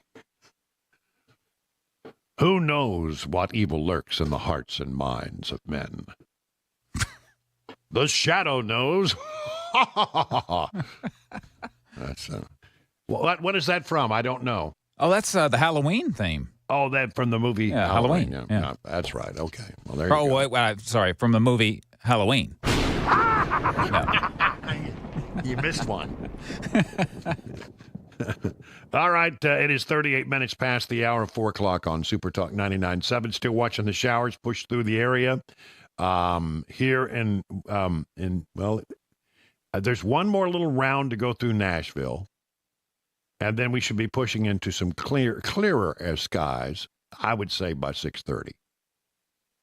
Ken's a little more pessimistic than I am about this, but I'm hoping that it's going to be okay. There are some breaks. Yeah. So some breaks are starting to form. Yeah. All right. Well, listen, it is going to be what it's going to be, right? But I think we might get lucky and, just push it back a little bit. I mean, if you want to be really wild and crazy, go out at 8 o'clock. It'll be done by then for sure. Yeah, well, don't hold out hope for a whole lot of candy for the teenagers. At that point. Yeah, that's right. I'll answer the door at 8 o'clock. You won't have anything to give them, but you'll answer the door. We have. She hid some candy. You don't even know where it is, right? No, she wouldn't even tell me where it was. I mean, Cabana wife hid it from me so that I wouldn't be, tapping into it. Yeah. So, there's always some that gets left out, and I can't help myself, so I eat some. There's some she doesn't even know about, which never went to the house. They came to the office. And you've eaten it all already. That's all gone. All I have left now is two boxes of dots. Yeah, the little dots. Little dots is all I got left. But then she takes some and hides it so that I don't find it. It's not right, really, honestly, quite frankly. You're just my house. You're just abused. My man. house too, right? I want to get some serious news here from I worry sometimes about, when we are all so myopically focused on the election and I'm talking not only Americans, but I think the news media are watching very closely the elections. And, there's something about the mainstream media that they can only cover one big story at a time. You say, well, why are you talking so much about politics? Well, because it's all I have to draw from. I mean, I am an aggregator of news. And if all the news that's out there is about the elections, then we're going to be very heavy in the elections. But what I worry about is that while we're focused on the elections and we're so inwardly focused, things are happening around the world that we need to watch out for. And people take advantage of us during this time, or they will try to take advantage of us. And we've talked not at all about this, and I think it's important. North Korean troops being given Russian uniforms and equipment, says Secretary of Defense Austin. Austin, who met his South Korean counterpart, Defense Minister Kim Jong-hyun, at the Pentagon on Wednesday, said that North Korea has deployed roughly, you ready? North Korea, Kim Jong-un has deployed roughly 10,000 troops to Russia who have arrived in the eastern part of the country for training. Some have begun to move toward the battlefield. Some of these DPRK troops have already moved closer to Ukraine, and we're seeing them outfitted with Russian uniforms and provided with Russian equipment. The secretary said, I'm increasingly concerned that the Kremlin intends to use these North Korean soldiers to support Russia's combat operation in Russia's Kursk region near the border with Ukraine. Ukrainian forces currently hold Russian territory in the Kursk region and have held it since August. Maybe what they're planning to do is have the North Koreans go in there and maintain ground that they have already claimed in the eastern part of Ukraine, sort of the crescent of Ukraine, eastern crescent, and then allow the Russian troops to move forward to new battlegrounds against Ukraine. Austin acknowledged that the North Korea direct involvement in the war has the potential of lengthening the conflict or broadening the conflict. It could encourage others to take action. What would our response be? What would NATO's response be if North Korea started supplying more and more troops to Russia? And what are they getting in return? That's the other question you got to ask. Because trust me, North Korea ain't sending people unless they're getting something back. Kim told reporters that the deployment can result in the escalation of the security threats on the Korean Peninsula. He believes, Kim Jong-un believes that it could happen, that it would make them more vulnerable. Russia's military has suffered more than, are you ready for this number? This is an astonishing number. More than 600,000 casualties during the 2.5 years since it began a full-scale invasion in February of 22, according to a senior U.S. defense official. Over the length of the war, Russian military and government leaders have repeatedly shown a willingness to sacrifice troops for limited gains.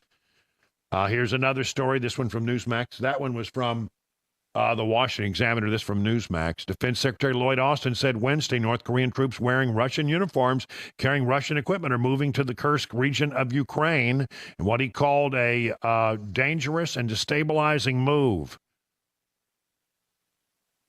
Kursk region near Ukraine. Seoul and its allies assess the number of North Korean troops now dispatched to Russia increased to 11,000.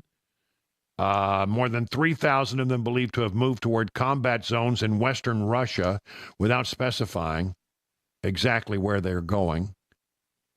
Some North Korean advance units have already arrived in Kursk, where Ukraine has successfully held territory after a surprise counterinsurgency in August. Other news, terrorist encounters at the border skyrocket under Biden-Harris administration. This from wokespy.com. You know this, but here's the actual numbers. Encounters with known or suspected terrorists at the border have risen substantially under the Biden-Harris administration. Data from the U.S. Customs and Border Patrol actually reveals. 14 encounters with known or suspected terrorists took place under Donald Trump's administration.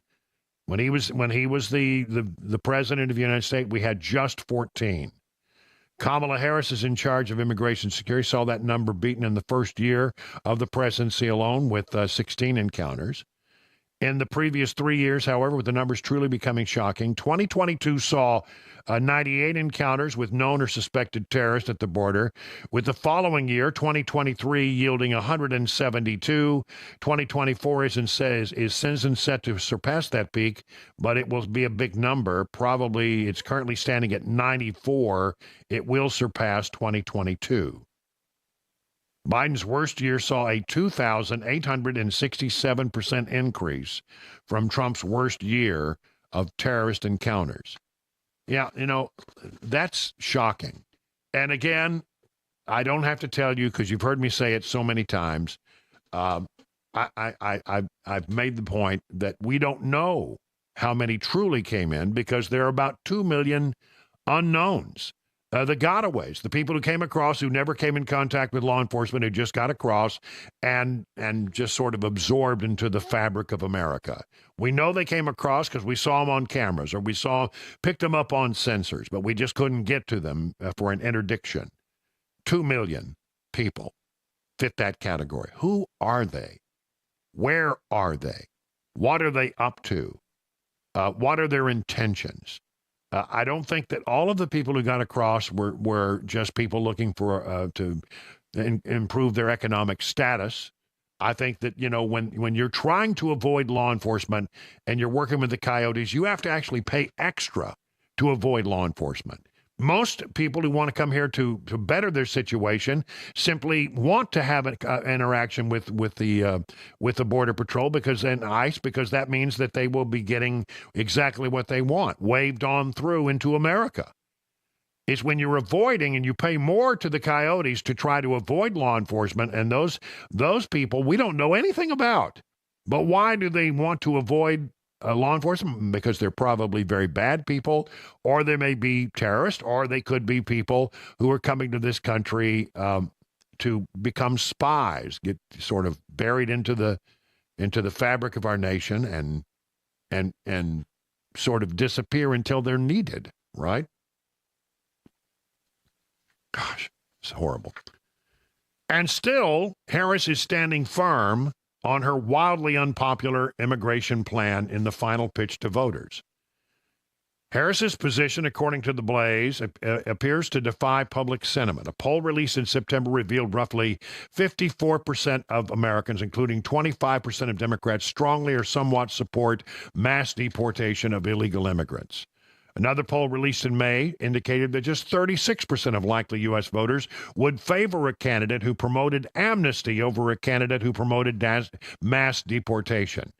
In her closing argument to voters on Tuesday evening, which are largely ignored once President Biden called you garbage, we must acknowledge we are a nation of immigrants, and I will work with Congress to pass immigration reform, including an earned path to citizenship. Yeah, how do you earn it? You just show up and sign some paperwork and we wave you in. I mean, that's what she wants. Now, I don't think that can get through a Republican Senate, and it seems increasingly likely to me that we're going to have a Republican Senate. So, you know, and even if it weren't a Republican Senate, I don't think she could get it passed in a bipartisan Senate, one that's split 50-50. I don't think she could get it through. Because there are a lot of Democrats who don't believe in the idea of amnesty. And all she says, well, our immigration system is broken. Yeah, well, who broke it? It was working pretty well under the previous administration. And when you say it broke, well, you know, it wasn't broken. Well, you know, it's been broken. Well, yeah, you broke it. And I don't know that I have a lot of confidence and faith that you're going to fix it. I've got just a moment here left. I want to get this story sort of squeezed in because we've been talking about this again under the heading of national security. Hundreds of drone incursions reported at military installations over the past few years, according to Northcom. Now, they say that some of these are just hobbyists flying too close, but there are those that seem to be very strange and are flying over very sensitive military installations. I have no doubt there's significantly more incursions that we don't see, either with the system or with eyeballs. Unmanned aircraft systems sighting over U.S. military bases have raised alarm at the Defense Department as incursions at sensitive installations like Langley Air Force Base, where we keep our F-22s, have mystified officials. According to data shared by NORAD, drone sightings in 2022 numbered 250. That dipped somewhat in recent years, 202 in 2023, and 163 so far this year.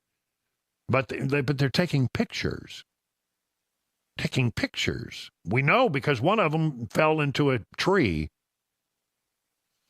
By the way, did I mention that Watertown Police Department's getting a drone? Oh, yeah. Really? Oh, yeah. We're getting a drone. Wow. $15,000 drone. Ooh. And how long do you think before it hits a tree? 51 past the hour now, 4 o'clock.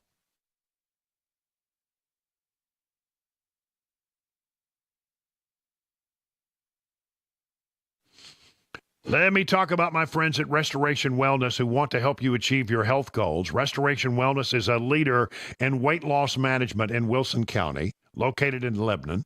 Call the Restoration Wellness team today at 615-470-8124 or visit them at their website, restorationwellnessmedspa.com, to book a consultation today. Now, that consultation will take place with my friends Carly and Jamie, who will take great care of you like you're part of the family. Be a part of the more than 1,000 patients who have already seen life-changing results from the weight loss management program there, and I am one of them. Down 33 pounds. I'm telling you, I feel good. Gain your confidence back. Weight loss can increase your energy levels, improve your quality of sleep, enhance your overall health. These are customized treatment plans. Restoration Wellness will consider your unique needs, your lifestyle, and your goals. So whether your goal is to lose stubborn body fat or improve your overall health, Restoration Wellness has a solution for you. Learn about the newest techniques in weight loss management. Just go to the website, restorationwellnessmedspa.com.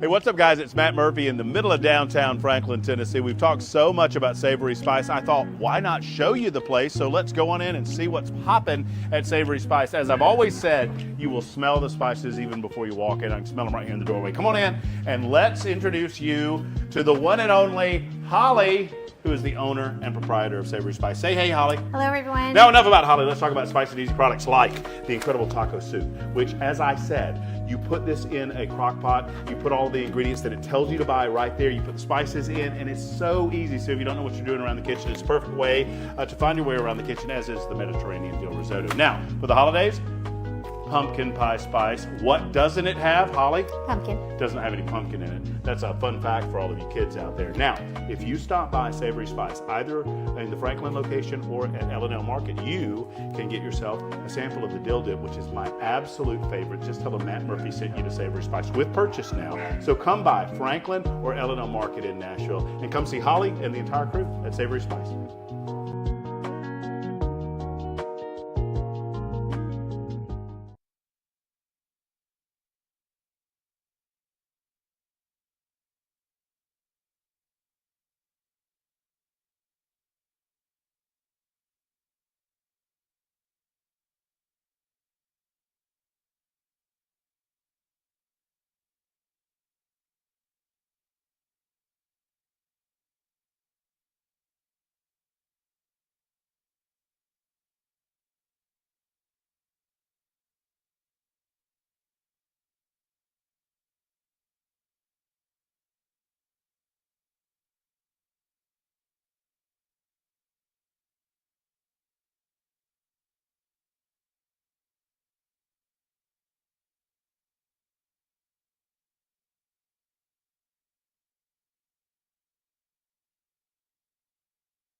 You know, I talk all the time about United Structural Systems and how they've been a foundation repair and waterproof company in the Middle Tennessee area since 1994.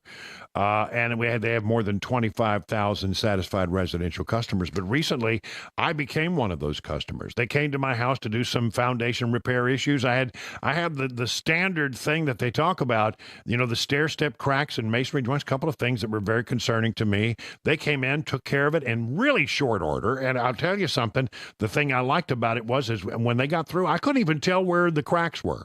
I mean, it looked just like new. Great work. Then we wanted to take care of the moisture that was underneath my crawl space. Not good for a house. You need to keep that area nice and dry if you can. And so they put in a couple of sump pumps and put in some liners. And I mean, I'm telling you, a place that I didn't even want to dare even think about going under. It looks pretty good right now. Thanks to Manny, who crawled underneath my house for several days to make it just right. Concrete leveling also. They have a USS Polylift system. Don't replace it, raise it. Here's the number, 615-488-7855. And find out more about all the things they can do to protect your most important investment, your home, by going to their website, ussTN.com.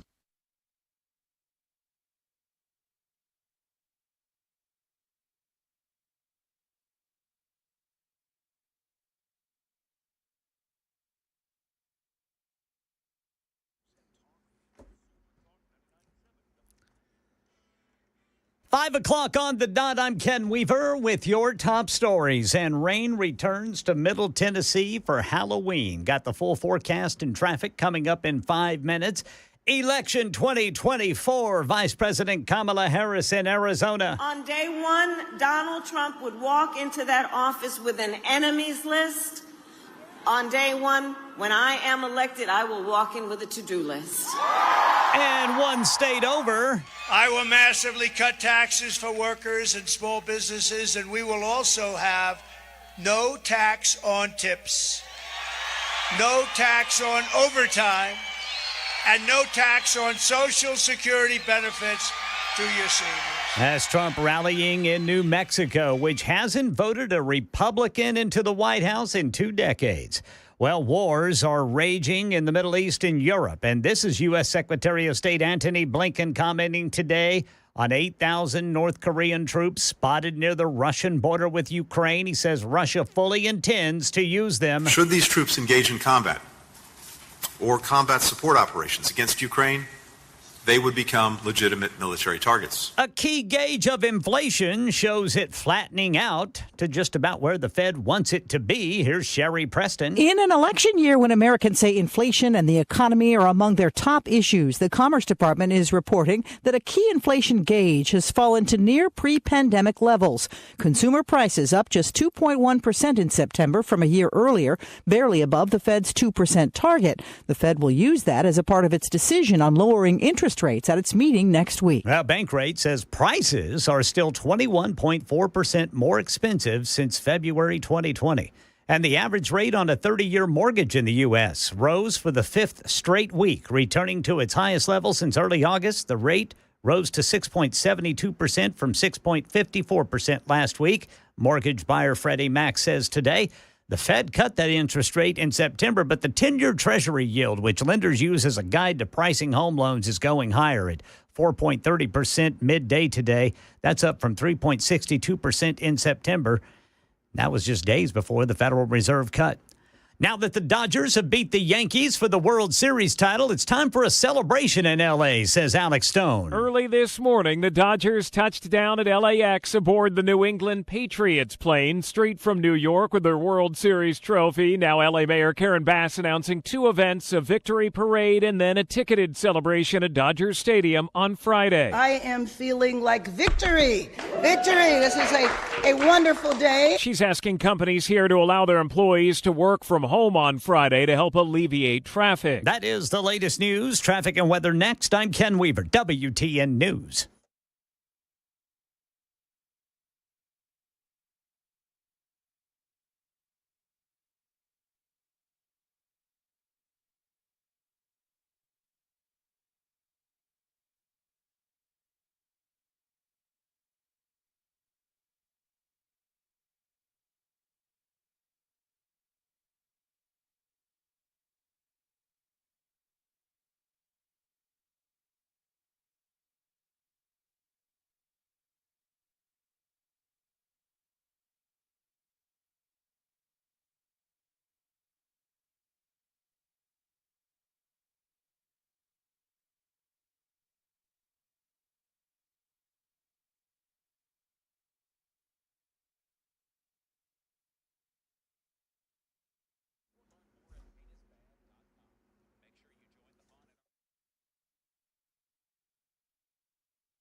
Got a wet drive home this afternoon. Right now, downtown, got a crash to Munbrian and First Avenue South. Antioch, 24 westbound at Hickory Hollow Parkway. Hermitage, 40 eastbound right after Stewart's Ferry Pike. Then Briley Parkway northbound at Murfreesboro Pike over there near BNA. 440 eastbound at Nolansville Pike, and then 65 southbound just south of downtown. It's just past Armory Drive. Traffic every 10 minutes every morning on Super Talk 99.7 WTN.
It is 7 minutes now past the hour of 5 o'clock on Super. I don't know. Let's do a quick assessment of where the showers are. All right. There's a gap right now over Nashville. Well, there's another quick little line of thunder showers about to move through Nashville.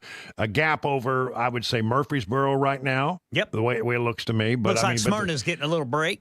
Yeah, and there'll be another round here right behind after that gap. And then, I don't know. I said I thought it would be cleared out by 6:30. I don't know that it's going to be that way because it's got that, what you call a train. Yeah. It's sort of training up from the south to the northwest, southwest to the northeast. There you go. And then, but it's moving to the east. Slowly. Yeah, very slowly.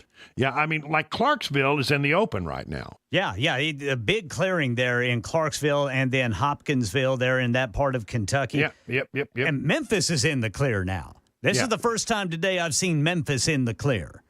Well, let's see what happens. We'll keep an eye on it and let you know how it looks. I mean, check in with us if you have to go do something else. Check back in with us in an hour. We should have a better bead on it by then. Mm-hmm. Because, it is October 31st. In case you've forgotten and you need to stop and get candy on the way home, it is Halloween.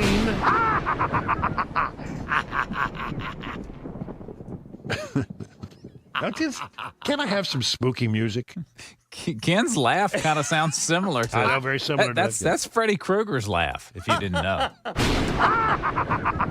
That is Freddy Krueger. That is him. Yeah. Well, back in the saddle again. Oh. There we go. What is this called? Fugue in D minor or something, right? Yeah, fugue something. Sounds right. Now we need to know. What is it really called? Let's see. It's Box, Toccata, and Fugue. In what key? I don't know. You're Usually asking me give too you many a key. questions now. It's in D minor, I think. Sure, let's go with that. Yeah. No one's going to know the difference. No, somebody Except in that Nashville will know the one difference. person, That's yeah. right. Is this what the Phantom of the Opera played? Yeah, this is good stuff. I don't know. Is it? It's menacing sounding, that's for sure. It is, man. Guy didn't have a nose. I've always thought it'd be cool to play this one Sunday in church on the church organ. That'll get you thrown out. Yeah. Oh, that's good. I mean, I'm telling you, that is awesome. Bach. All right, enough of that. Here we go. We got stuff to talk about. Let's talk about the election and where we are. Still a lot of fallout from this. The only garbage I see floating out there is his supporters. Well, Biden really stepped in it. And you know what? It's funny how you can have a big campaign event like Kamala Harris has had. She had this big event right there on the ellipse. It was supposed to be like the big, last hurrah. This is the beginning of my closing argument as I go across the country. And she wanted to have this big hoo-ha. She wanted everybody to pay attention to her closing argument. And you know what? It didn't register at all. But this did. The only garbage I see floating out there is his supporters. I mean, that resonated on our side of the equation. Basically, the sitting president of the United States saying to half of America, you're garbage. And that just didn't sit well. For our side of it, we're offended, of course, that somebody thinks we're garbage, but we've sort of decided to just have some fun with it. Like yesterday when Trump showed up at his rally, I guess it was in Wisconsin, Green Bay, Wisconsin. And he gets off the plane and climbs into a garbage truck. 250 million people, that's what I think the real number is for making America great again. 250 million, the real number. They don't think in terms of garbage, okay? They don't use terms like that, and it's a shame. And Joe Biden should be ashamed of himself if he knows what he's even doing. And she should be ashamed because she shouldn't let him do it. She's the vice president, but I assume she's acting as the president. She should never have let that happen. I hope you enjoyed this garbage truck. Thank you very much. Listen. Yeah! Ah, man after my own heart. He had to blow the horn. I mean, that's a standard operating procedure whenever we talk to a truck driver. We get that in there. Yes, sir. Yeah. I love that. I love that more than you know. Then he went on and gave a speech in which he talked to the people out there who, he said, you're not garbage. Kamala and Joe call all of us, and them, even them, garbage. I call you the heart and soul of America. You are the heart and soul. You built our country. You built our country. You built it. Far more than they built it, I can tell you that. You built it. And by the way, I want to thank all of our incredible sanitation workers all across America.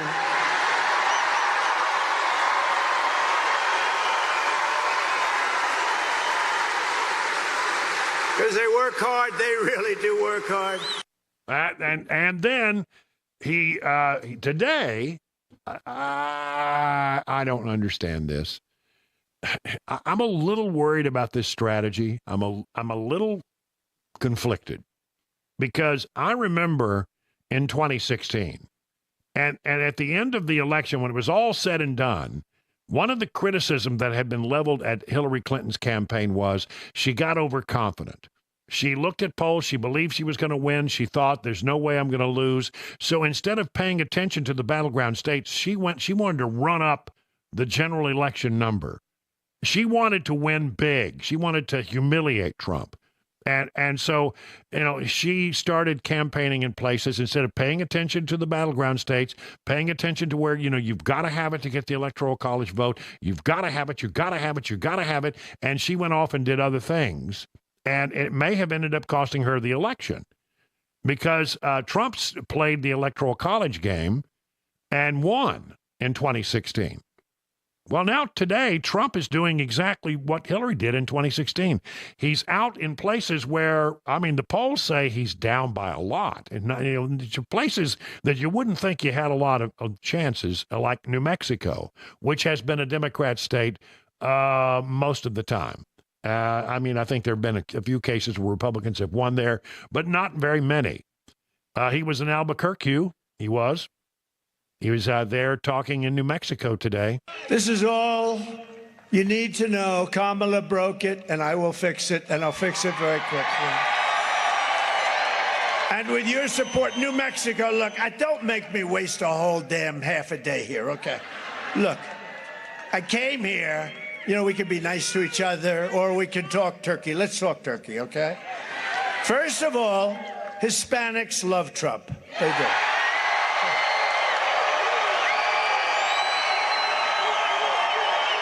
True. I like them. They're smart. They're a lot smarter than the person running for president on the Democrat side. You could say a lot smarter than Biden, too, I can tell you. They're smart. They're entrepreneurial as hell. They're great entrepreneurs, actually. Great small business owners and big business owners, too. But they're great. They work their asses off. That's right. They don't want to get anything for nothing. They want it. They just want a fair, nice, level playing table. And that's what's going to happen. But you know what? No, but did you hear? I'm at the highest point of any Republican in history. Now we're going to, okay, that's one step. Now I'm going to make it of any Democrat also, because I treat you much better than the Democrats. The Democrats, they're destroying your country. They're destroying your country. It was a good turnout. I'll give them that. In Albuquerque, a lot of people came in for it. I mean, you know how have you ever been to New Mexico? It's the land of enchantment. New Mexico, you got Albuquerque, you got Santa Fe, and that's pretty the two big population centers. You got Hobbs, which, New Mexico doesn't really like to claim. You ever been to Hobbs? The only thing worse than Hobbs is Eunice. I've been to Eunice. Everybody's like, what are you talking about? Listen, if you've ever been to that part of the world, you know what I'm talking about. My grandmother lived in Hobbs, and so I went to Hobbs a lot. And Hobbs is not the end of the world, but you can throw a rock to it. Oof. From Hobbs, and you'll hit Eunice, and you'll miss everything because there's nothing there. Except for green chilies. Yeah, you can get some green chilies there for sure. But, I mean, New Mexico is pretty sparsely populated outside of the major metropolitan areas, which have always trended very blue. It's very hard to win there, so I don't understand the strategy. Well, maybe they're seeing something in their polling that I'm not seeing, okay? I mean, it could be. From NBC News, I think they make a good point here. Former President Donald Trump swerving off the battleground map this week to host rallies in New Mexico and Virginia. Now, I mean, he's down about the polling that I've seen in Virginia. He's down about 10 points, 10 points. States that haven't voted for the GOP presidential nominee in 2 decades and where he lost by double digits in 2020. And he's flirting with a trip to New Hampshire. Now, I'd actually heard New Hampshire, the numbers had tightened up there quite a bit. Trump heads to Albuquerque, New Mexico today. That's where he was with his campaign, newly confident that he's in such good shape to beat Vice President Kamala Harris that he can afford to divert his focus from the main 7 battlegrounds the two sides have focused on the entirety of this race. The Trump campaign official who spoke on the condition of anonymity to discuss strategy freely said the barnstorming of the final week is a part of strategy to expand the map and capitalize on what the campaign says are Trump's diverse coalition and favorable positioning on the map and the broader momentum it claims it is seeing with the electorate. Trump has created a broad and diverse coalition by unifying the GOP, attracting independents, and appealing to disaffected Democrats with his message. And I think that's all true. I just don't know if you can pull enough people away in traditionally Democrat New Mexico to make it worth your time. But, okay, look, I'm sitting here in Nashville, Tennessee, and he's got a bigger and a better sources of information coming into his campaign. So maybe he knows something that I don't know. I will say this. Let me just say that Atlas Intel, which is one of the most respected of the pollsters. They got it very close to right in the last big election cycle. They have numbers looking, fairly good here. Pennsylvania, they have Trump up by 3. Georgia, they have Trump up by 3. North Carolina, they have Trump up by 3. Arizona, they have Trump up by 4. Michigan, they have Trump up by 1. And so those are, I don't have any New Mexico numbers, but I mean, they must see something that I don't see. That's pretty interesting, though, because the Atlas Intel numbers are but if you look at the general election numbers, Real Clear Politics general election average, that's like 10 or 12 polls averaged together. Trump leads in the general election popular vote by 0.5, less than 1%. So I know he may know more than I do, and I'll tell you, if you're up 3 points, and if you truly are up 3 points in Georgia, North Carolina, and Pennsylvania, then maybe you do have a little confidence to go off the standard map and try to pull in some other votes. We'll see what happens. It's now 20 minutes past the hour of 5 o'clock on Super Talk.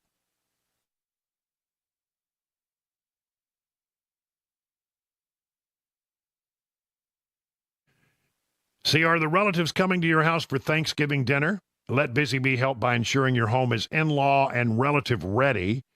Busy Bee has a limited number of 14 SEER 1 1/2 to 3 ton split heat pumps for only $69.95. $6,995. Includes labor, equipment, material, and warranty. The system offers a great balance of energy efficiency, performance, and year-round comfort for residential homes. How about $750 off an upright tanked water heater with circulation kit, or a free package upgrade for air duct cleaning? Plus a basic air duct cleaning, and we upgrade you to our next package level for free. For example, if you buy our middle tier package, they automatically upgrade you to the premium air duct cleaning, which is what you want. Lastly, give a free Beehive membership to your in-laws. You must currently have Beehive memberships to qualify for the additional free Beehive membership for your in-laws. Busy Bee is bringing families together. For satisfaction guaranteed, call Busy Bee HVAC, your Rude Pro partner, 615-775-7833, or visit busybeehvac.com. Hey, what's up, guys? It's Matt Murphy in the middle of downtown Franklin, Tennessee. We've talked so much about Savory Spice. I thought, why not show you the place? So let's go on in and see what's popping at Savory Spice. As I've always said, you will smell the spices even before you walk in. I can smell them right here in the doorway. Come on in and let's introduce you to the one and only Holly, who is the owner and proprietor of Savory Spice. Say hey, Holly. Hello, everyone. Now, enough about Holly. Let's talk about spicy and easy products like the incredible taco soup, which, as I said, you put this in a crock pot, you put all the ingredients that it tells you to buy right there, you put the spices in, and it's so easy. So if you don't know what you're doing around the kitchen, it's a perfect way to find your way around the kitchen, as is the Mediterranean dill risotto. Now, for the holidays, pumpkin pie spice. What doesn't it have, Holly? Pumpkin. Doesn't have any pumpkin in it. That's a fun fact for all of you kids out there. Now, if you stop by Savory Spice, either in the Franklin location or at L&L Market, you can get yourself a sample of the dill dip, which is my absolute favorite. Just tell them Matt Murphy sent you to Savory Spice with purchase now. So come by Franklin or L&L Market in Nashville and come see Holly and the entire crew at Savory Spice.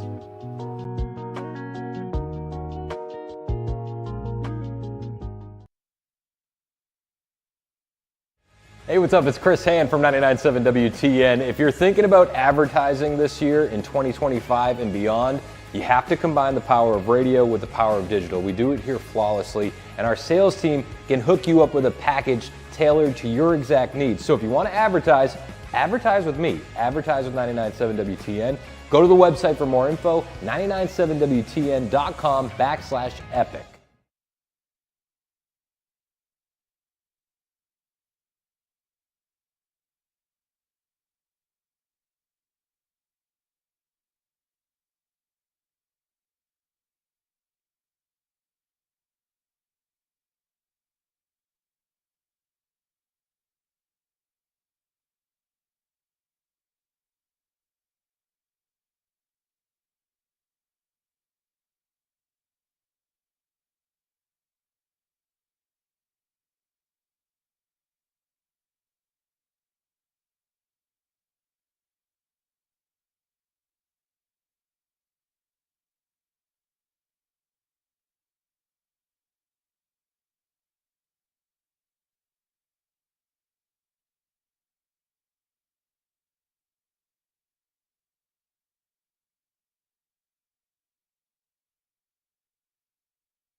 Vice President Harris and former President Trump in the desert campaigning today. Troubling developments in Russia's war on Ukraine, and Airbnb says it's cracking down on loud parties in Nashville.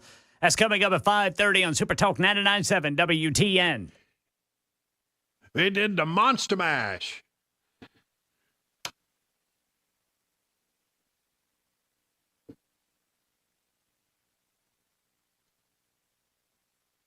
I'm just, it's fun. I mean, can you think about this for a moment? This guy went into the recording studio back probably in the, the early 60s and did this song called The Monster Mash. I don't know what year it came out, but I mean, I've been hearing it since I was a kid. Oh, me too. Monster Mash. And every year when he gets all these royalties from a song. If he's still alive, I doubt he's still alive.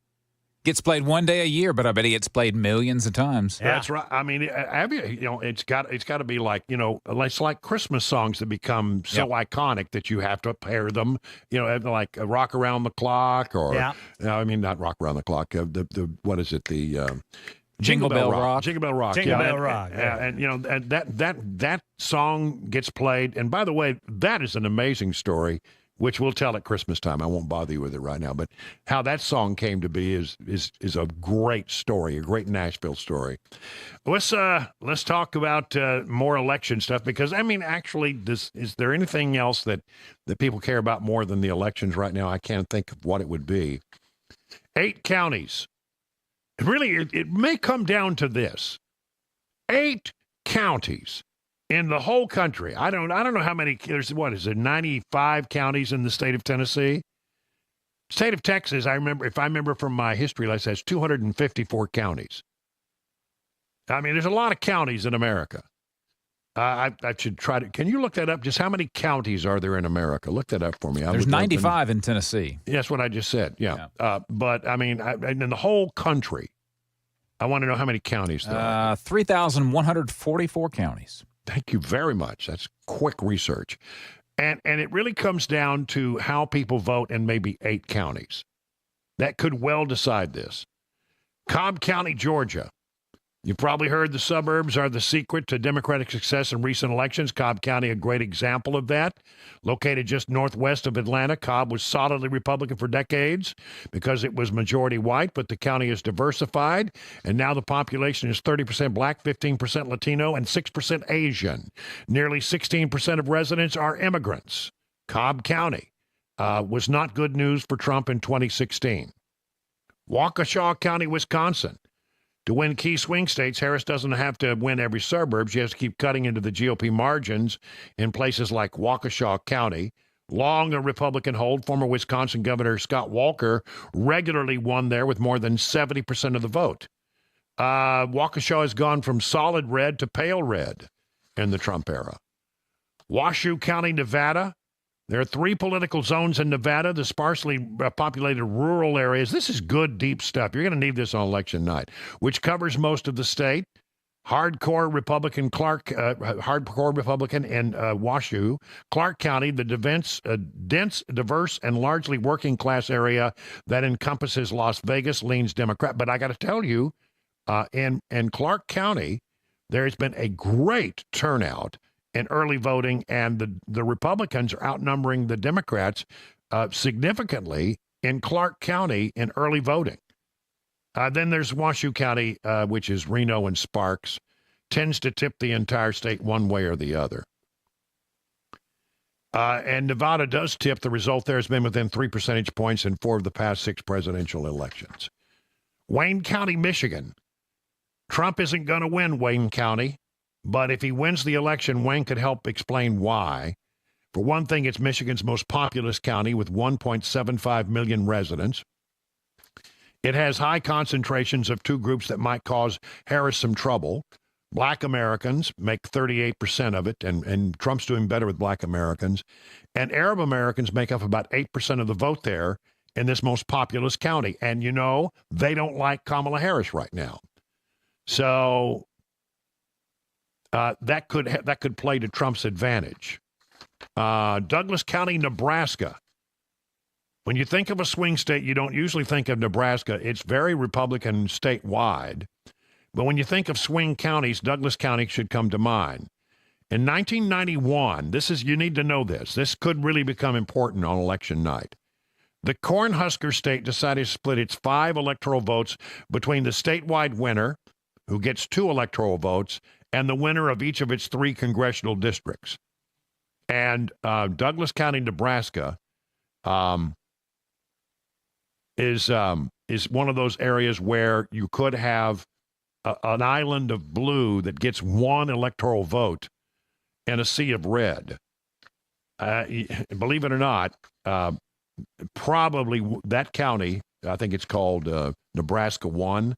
I think Nebraska 1 will more likely be won by the Democrats than Republicans, even though overwhelmingly Nebraska is a red state. Erie County, Pennsylvania, no more important swing state in 2024 than Pennsylvania. No more important swing county in Pennsylvania than Erie, the far northwestern corner of the state. According to Silver's Bulletin, according to national polling average, Harris would win 257 electoral votes to Trump's 262 if the election were held today. Only Pennsylvania is tied, meaning its 19 electoral votes would decide the outcome. I prefer the Real Clear Politics map, and it says that Trump is leading right now. One way or the other, they're right. Erie County, Pennsylvania is really one of the ones you got to watch very closely. Then you go to Arizona, Maricopa County. The area in and around Phoenix has long been one of America's most fascinating political microclimates. So those are just some of the counties that you need to watch. I'll save this for election night. It may come in real handy. And you will already know all about it because you listen to this show. Time for the news at 5:32.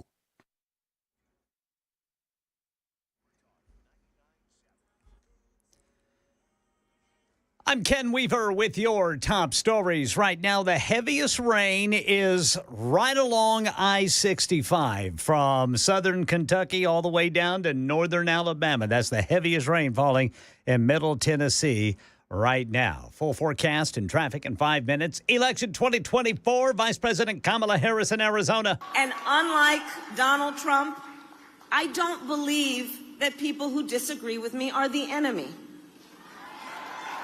He wants to put them in jail. I'll give them a seat at the table. Meanwhile, one state over in New Mexico. Using just very conservative estimates, we will save the typical household $7,000 in the first year alone. Now, New Mexico voters have twice rebuffed Trump at the polls. Democrats hold every statewide elected position there in the land of enchantment, all 3 congressional seats and majorities in the state, House, and Senate. But former President Trump drew a crowd anyway. Meanwhile, there are troubling developments in one of the war-torn regions of the world. Secretary of State Antony Blinken says Russia fully intends to use North Korean troops in the war on Ukraine. As many as 8,000 of those North Korean forces have been deployed to the Kursk region. We've not yet seen these troops deploy into combat against Ukrainian forces, but we would expect that to happen in the coming days. It is Halloween. There will be people partying late into the night and early tomorrow morning, but Airbnb is cracking down in Nashville and across the country. The Tennessean says Airbnb says its anti-partying tactics they used deterred 200 reservations in Nashville last Halloween. About 800 people statewide were blocked from making reservations. Airbnb says it uses software that flags potential risks, such as 1 or 2 day stays at entire homes over the holiday weekend, last-minute bookings, short distances between the guest and the rental property, also potential indicators of partying guests. That's the latest news. Traffic and weather next. I'm Ken Weaver, WTN News.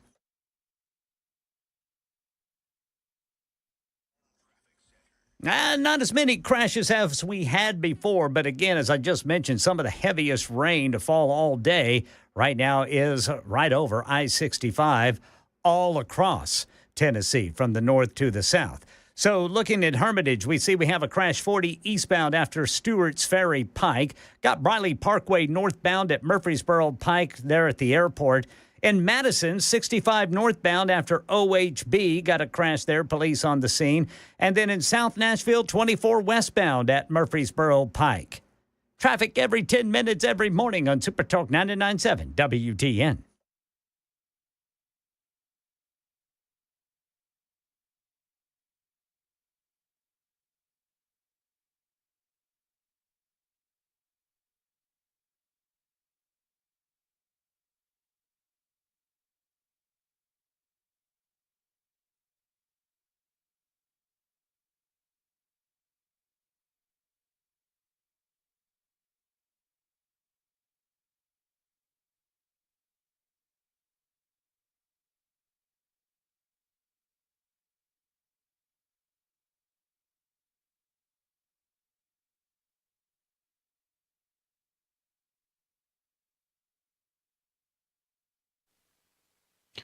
King Insurance and King and Associates Insurance in Brentwood has been around for some 25 years.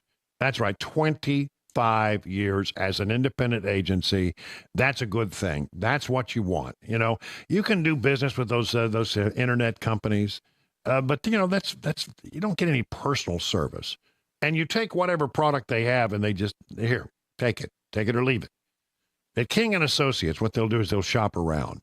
They can look at many, many, many different insurance companies and find that policy that more accurately fits your need so that you get an insurance policy that gives you more bang for your buck. And that's what you want, right? More insurance for less money. If you call this number, 615-329-8121, you will not reach a call center. You will talk to an actual human being every single time. You know, if you talk to them about bundling, you'll be surprised how much you can save.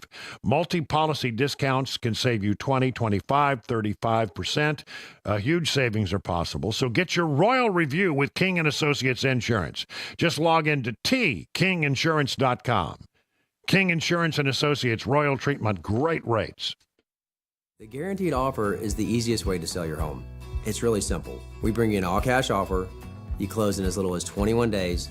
No home inspections, no lockboxes, no open houses. Go to markspain.com to get a guaranteed offer and start packing. Did you know you're overpaying for your health and wellness products? With over 20 company-owned brands offering its members vitamins, supplements, wellness, and skincare products, you're able to save up to 70% off retail. Members Nutrition can't change your life, but we can change the way you live.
There it is.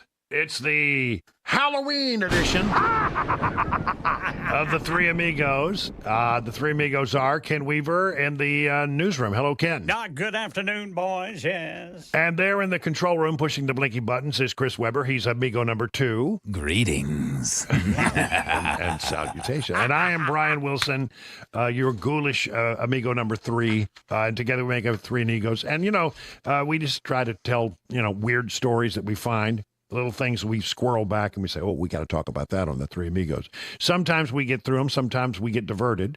And so you never know what's going to happen. I'd like to go first, if you don't mind. All right, Brother Brian. I got a weird one. I mean, it's really strange. All right. I have never heard this before. So, Ken, I've never really stopped long enough to look deeply into your eyes. But what color are they? They are brown. Okay. And, Chris, yours are brown as well, right? No, mine are blue. Blue. Okay. Yes. So, well, I've never looked at your eyes deeply either. I can tell. Yeah, I know. And mine are brown.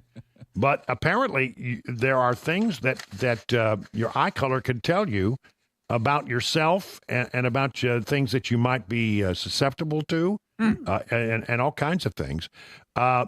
People with light-colored eyes, and that would be blue and green, I would guess, have twice the risk of developing age-related macular degeneration. All right. More common among Caucasians have the pale eyes because less UV light is absorbed by the iris. It gets through to the retina and causes damage, potentially leading to vision loss. So if you have blue eyes, then I don't. What's that? Ken said, I see, and I said, I don't. I don't know. You should wear sunglasses for sure, UV sunglasses. All right. People with blue, green, or gray eyes at great risk for eye cancer, which is rare. Ooh. Alcoholism, according to Prevention, a study published in Personality and Individual Differences found that light-eyed people are at greater risk for alcohol dependence.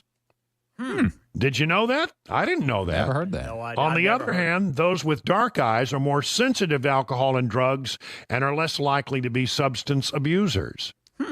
I have never heard that. Now, this is a real interesting one. See, because I got to tell you, I don't have much tolerance for pain. I mean, I'm a real wimp. If it's going to hurt, give me something that's going to knock me out first, Okay. Yeah, I don't like it either. Yeah, pain tolerance. In research presented by an American Pain Society conference, scientists found that women with light-colored eyes have a higher tolerance for pain during childbirth, with darker eyes exhibiting more anxiety when giving birth. So if you have light-colored eyes, you may have a higher tolerance for pain. How about that? All right. Diabetes. According to WebMD, a study conducted in Europe found that the combination of blue eyes and fair skin increase your risk for type 1 diabetes. All right. I don't have diabetes, so that's good. Yeah. Brown-eyed people are less likely to suffer hearing loss. Well, unless you work in radio. Yeah, exactly. That's right. Where you've blown out your high freaks. What's that? Huh? What? Huh? Brown-eyed people are less likely to suffer hearing loss, possibly because they have more of the pigment melanin in their eyes and ears, which protect against environmental damage. I got a lot of hair.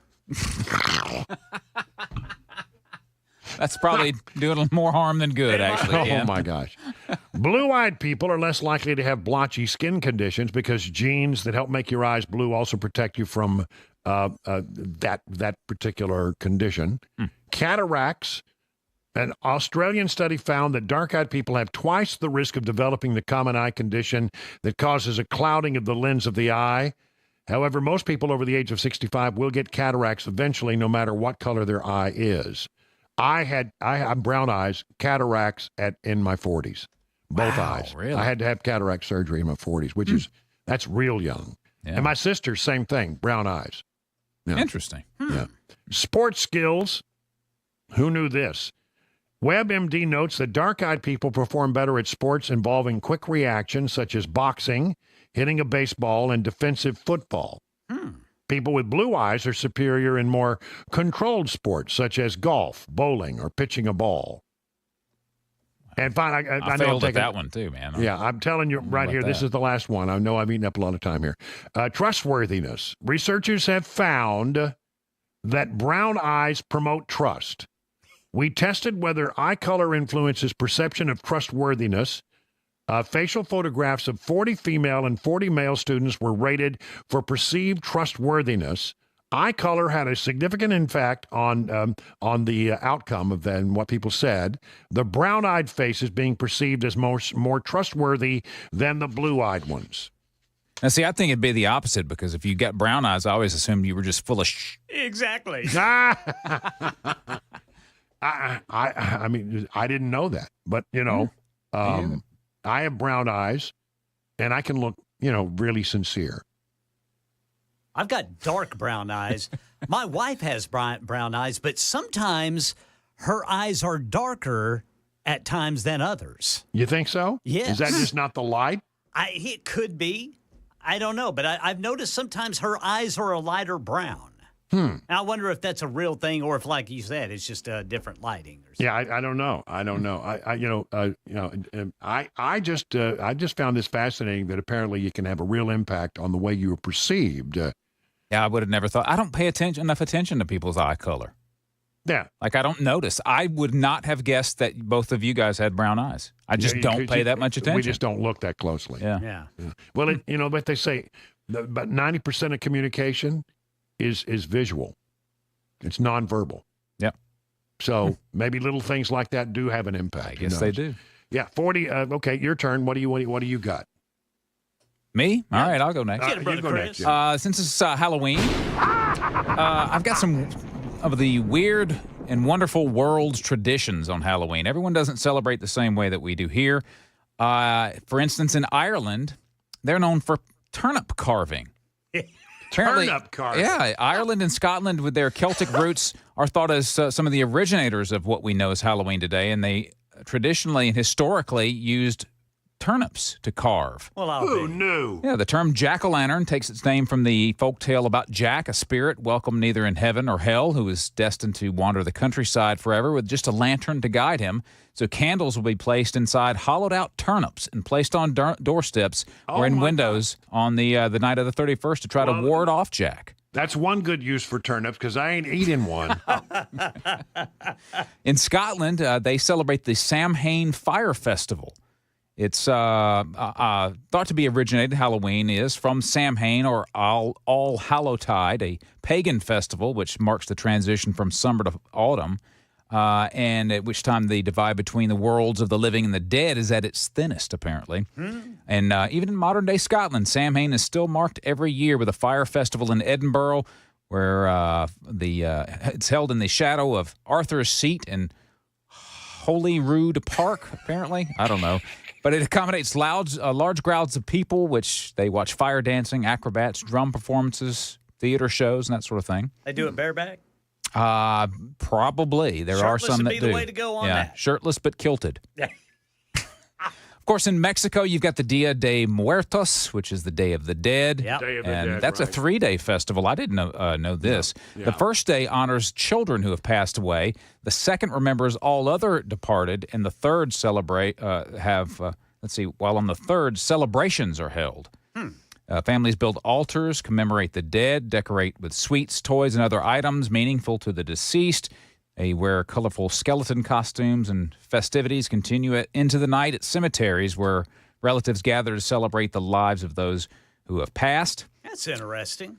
Let's see. In the Philippines, they celebrate something called, let's see if I can get this one right, Pangangalua, which translates to souling. And it's a tradition that's not too far removed from what we do today. Children and teens dress in white sheets and visit houses on the night of the 31st to sing songs related to All Saints' Day. And they pretend to be lost souls in purgatory, with visited homes expected to give gifts with those to those souls that could take them back to the world of the dead. They're usually gifts like food items, sticky rice cakes, and sweet potato candies and stuff like that. And then, let's see, and then in Japan, they do something called Jimmy Halloween. That's Jimi Halloween, which translates to mundane Halloween. This one was weird. It's a Japanese tradition that turns the expectation of dressing up in spooky costumes on its head. Instead, they dress in something that's very mundane or specific that needs to be explained.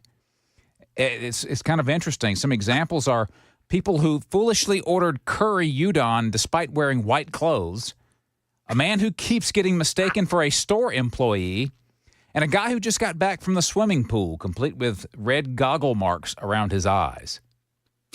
Things that have to be just explained. bizarre. Yeah, it's well, like, it's sort of what like are you? Ken Weaver's wardrobe on a daily basis. Anyway, those are some of the weird traditions on Halloween around the world. Well, we're almost out of time. We are technically out of time, but Ken, if you could do yours quickly. I'll save it till tomorrow. All right. Well, we'll catch up on that tomorrow because yours and mine were too long. We globbed up all the time. Hey, mine's evergreen. But just look into my very trustworthy brown eyes, Yes. and we'll get to you tomorrow, Ken. 51 past the hour.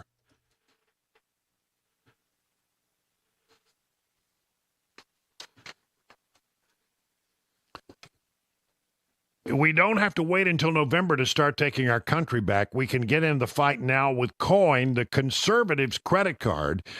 Instead of funneling millions to the left like other cards do, Coin advances conservative values and charities. You can earn cash back while fighting back. Apply now at coin.com. That's COIGN.com. Terms apply. Go to coin.com/disclosures for full details. Did you know you're overpaying for your health and wellness products? With over 20 company-owned brands offering its members vitamins, supplements, wellness, and skincare products, you're able to save up to 70% off retail. Members Nutrition can't change your life, but we can change the way you live.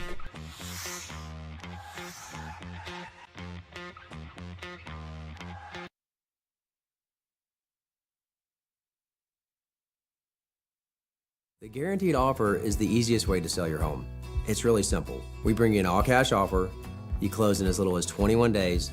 No home inspections, no lock boxes, no open houses. Go to markspain.com to get a guaranteed offer and start packing.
Have you noticed how unreliable things have become these days? Like when someone tells you, hey, that thing you want, it'll be ready at 4 p.m., and then it's not.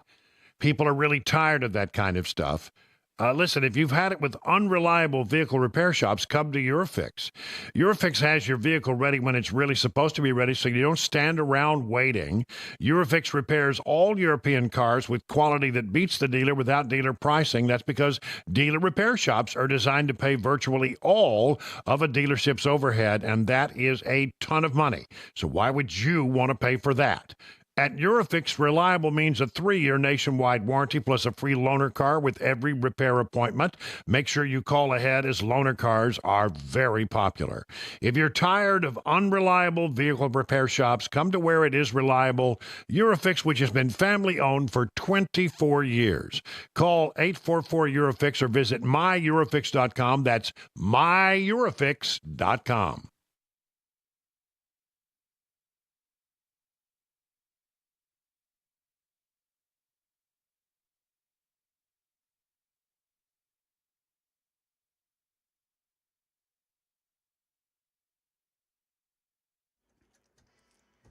Six o'clock on the dot. I'm Ken Weaver with your top stories. Right now, the heaviest rain is east of 65 and south of 40. Smyrna's getting it.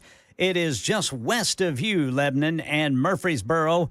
You and Shelbyville will be next. This is a line of some heavy rain embedded in this band of rain that has been moving across Tennessee all day.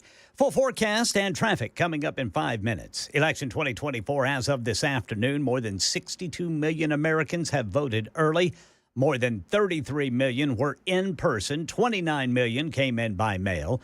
The nation's top cybersecurity leader is speaking out on election integrity ahead of the election and what agencies are doing to secure the vote for Americans. CISA officials say no U.S. voting machines are connected to the internet. It's just one layer of protection for the process. Here's Michelle Franzen. While candidates blaze a trail in swing states before the election, U.S. security agencies are battling misinformation and disinformation aimed at disrupting and interfering with the election. That includes undermining the integrity of ballots. Jen Easterly is the director of the cybersecurity and infrastructure and says ballots are either tallied by hand or machine. Over 97% of registered voters will cast their ballot in jurisdictions where they'll get a paper record that they themselves can verify. That's incredibly important.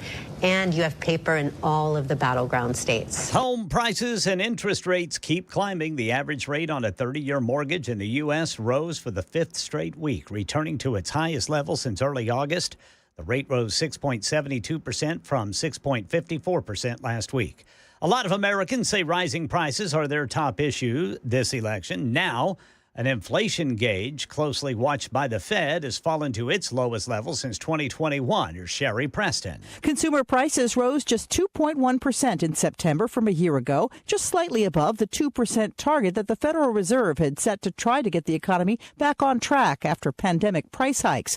The Commerce Department also reporting consumer spending jumped 0.5% from August to September. That helped the overall economy grow during the third quarter. Bankrate says prices are still 21.4% more expensive since February of 2020. And right now in Nashville, a man accused of shooting at a police officer is in custody. Overnight, Officer Dylan Mercado, a 2-year MNPD veteran, saw a woman being chased by a man that police say was yelling he was going to kill her. Police say when Officer Mercado caught up to the woman, he heard a gunshot. That shot allegedly fired by 66-year-old John Carney. Carney was ordered to drop his weapon, which police say he did, but then ran away into some woods. They got him anyway and booked him on domestic assault, aggravated assault on an officer charges. They say a canine found the gun Carney allegedly had, a 9mm. That's the latest news. Traffic and weather next. I'm Ken Weaver, WTN News.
All right, looking at a crash 65 southbound. It's the off-ramp to Cool Springs Boulevard in Franklin. The off-ramp is blocked, and it's causing quite a backup.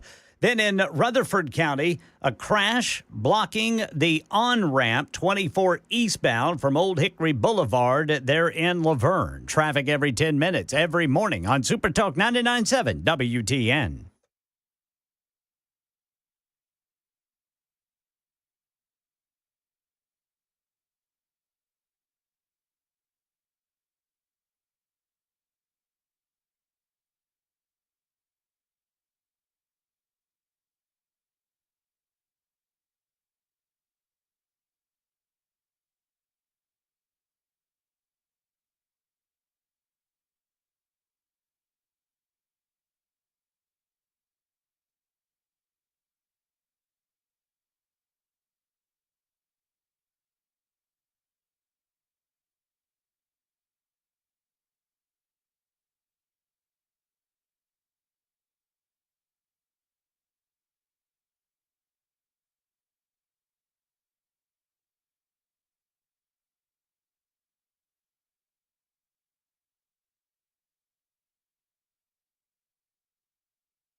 It is 7 minutes past the hour of 6 o'clock. Good evening, everyone, on this Halloween Eve.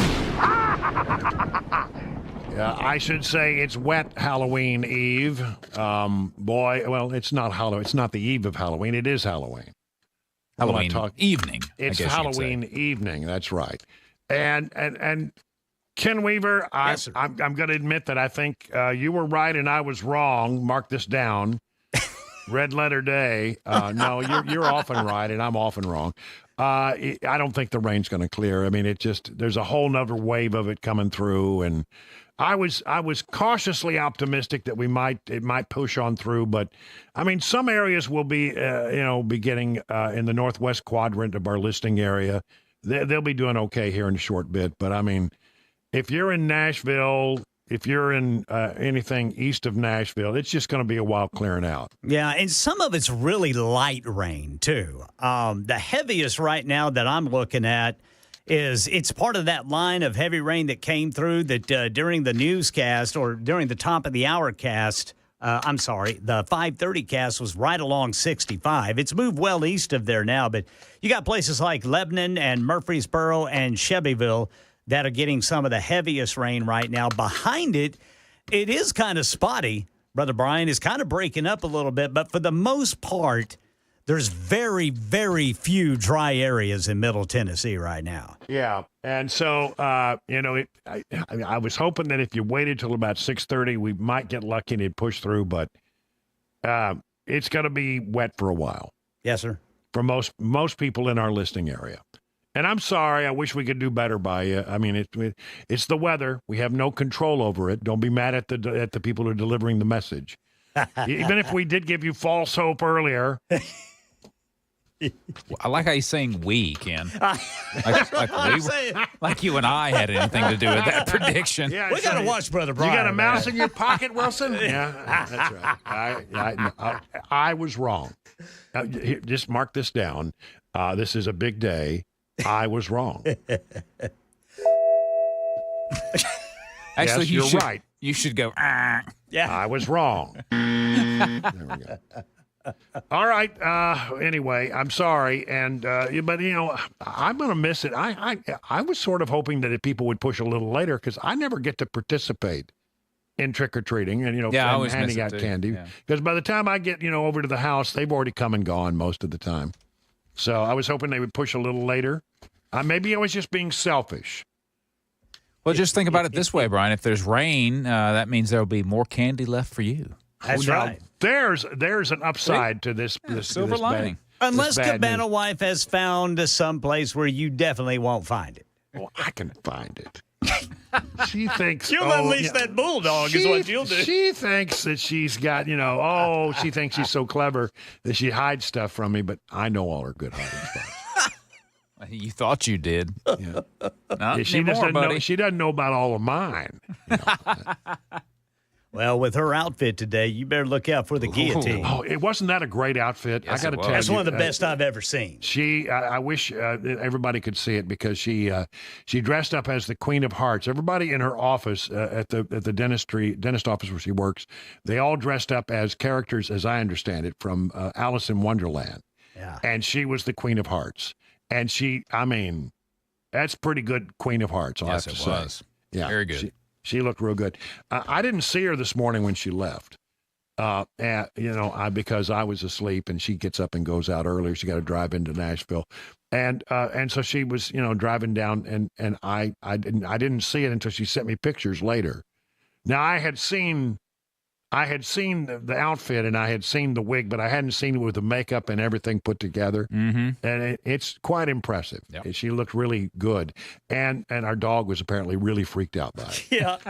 Lots of head turning, I bet. Grogu we tried to put Grogu's old Baby Yoda costume on tonight, I'm told, and she was having none of it. Because she's named after Baby Yoda. That's right. Mm-hmm. And so they tried to put it on, and it turned it on. She just was like... that is the actual sound of Grogu. Oh, she's adorable. I feel like I'm getting slobbered on from here. I know. It's that little smudge face. Yeah, I know. She's a doll baby. All right, let's talk about real news. The Democrats are having a little trouble because their people keep stepping on the message. For example, now they got Bill Clinton Bubba's out there talking about the economy, and if you listen carefully, he has admitted. He admitted during one of his appearances that the economy was better under Trump than it is under Biden-Harris. I don't think it's right to say that people have to vote for Donald Trump because the economy is better there.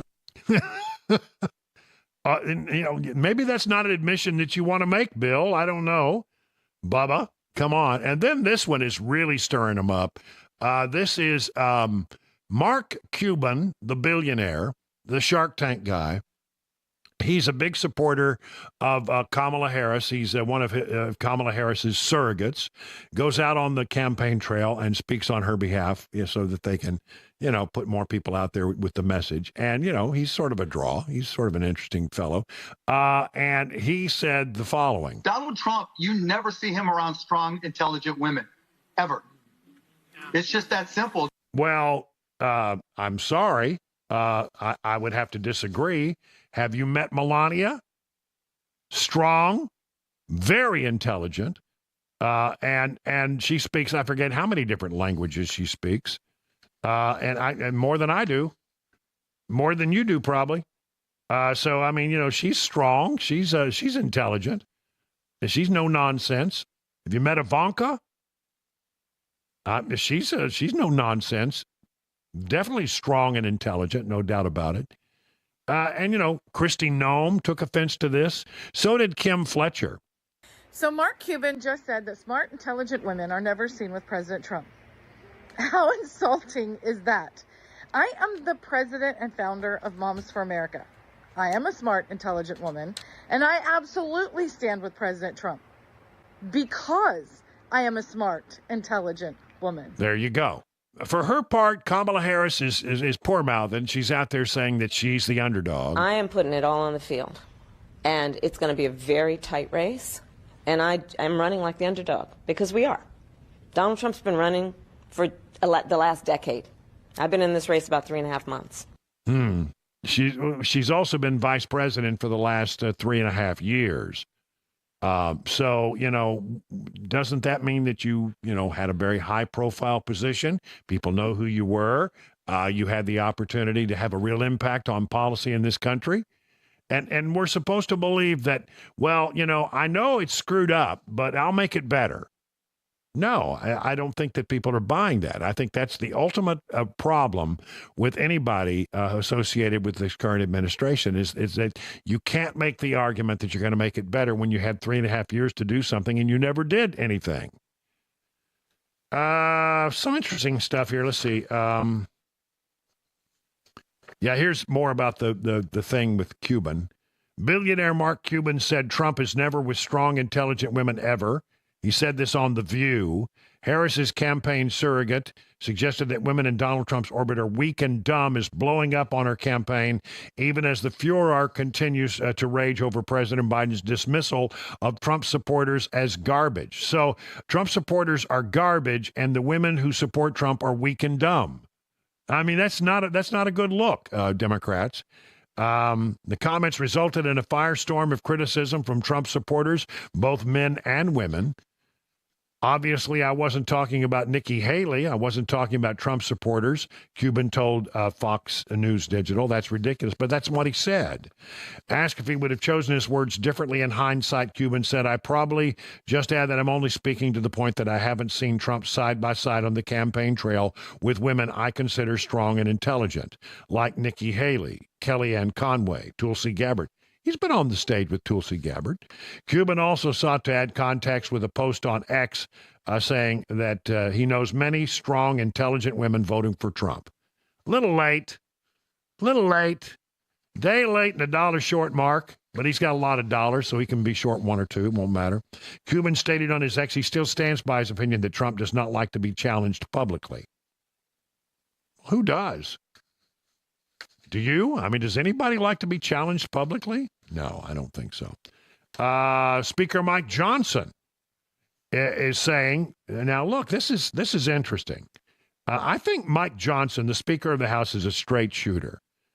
And you got Trump today out making stops in New Mexico. He's going to make a stop in Virginia. He's going to make apparently a stop in New Hampshire. These are all states where Democrats traditionally do very well. Although I've heard New Hampshire is really tightened up. Wouldn't that be something if he won New Hampshire? And so I don't think they would be doing that unless they knew something that we don't know. Mike Johnson says he is really bullish that Washington will be an all GOP town in January. Again, I don't know if this is just bluster, or if he's trying to put on a good face, or if he really truly believes it, but I don't think he's the kind of guy who would BS you. I really don't. House Speaker Mike Johnson told Just the News on Thursday he's increasingly confident that Republicans will sweep control of Congress and the White House in next Tuesday's election, saying Hispanics, blacks, Jews, union workers, and other Democrat-leaning constituencies are switching parties over frustration. The country is moving in the wrong direction. I feel really bullish, Johnson said in a wide-ranging interview with the John Solomon Report podcast. When asked about the GOP's chances for a clean sweep of Washington, D.C., I believe we're going to win unified government with Republicans back in the White House and controlling the Senate, and we grow the House majority. Well, I think there's a pretty good chance that Republicans take the Senate. My take on the House has been less optimistic, but maybe he knows something. I mean, he's deeply enmeshed in it, you can be sure. Johnson weighs out top priorities for a big GOP win: border, Trump tax cuts, blowtorch to weaponize deep state. Mike Johnson lays out priorities for a big win. Those would be good things.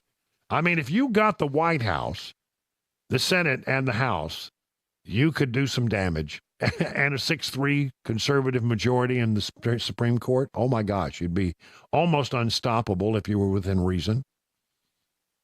You know, the problem with the Democrats, I was thinking about this the other day. They always go a step too far. You know, that's what they do. Rather than just make a case, a legitimate argument, they tend to go a step beyond that. And that's where they lose their credibility. They like, instead of saying, we think that the other side, is wrong, which is well within boundaries in a political campaign to say you criticize the positions. They call them fascists. They call Trump Hitler. They say that, women who support Trump must be dumb. Make that suggestion. They just go always a step too far. And that's what the Biden administration did. If they had come in and not done some of the crazy stuff, I mean, like if they had kept the border tight, if they had if they had done things like that, you would have a much better chance of getting reelected. They can't help themselves. That's just what it's built into their DNA. They got to push for everything to the nth degree, and it irritates people, and it ends up alienating people, and they go too far. They go too far. And maybe Johnson's got it right. Maybe the one thing that we want to do is make sure that we don't make that same error. If we get in control, if we get the House, we get the Senate, we get the White House, we've got to be responsible about it. We can't go overboard. You've got to do things within limits. Sure, there are a lot of things we want to accomplish, but I mean, you don't want to go so far that you alienate everyone on the other side, and therefore it's a one term. Well, I mean, he's only going to serve one term, but I mean, I have some real hope for J.D. Vance. Conservatives are angry at Julia Roberts' ad. I'll tell you more about that in just a moment. What's that all about? 21 past the hour.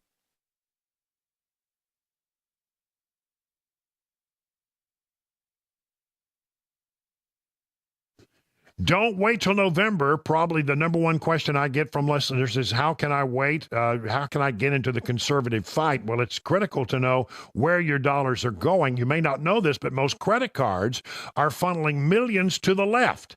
But now you have a choice. Coin is America's conservative credit card. You earn cash back while fighting the liberal agenda. Apply now at coin.com. That's COIGN.com. Terms do apply. Go to coin.com/disclosures for full details. Did you know you're overpaying for your health and wellness products?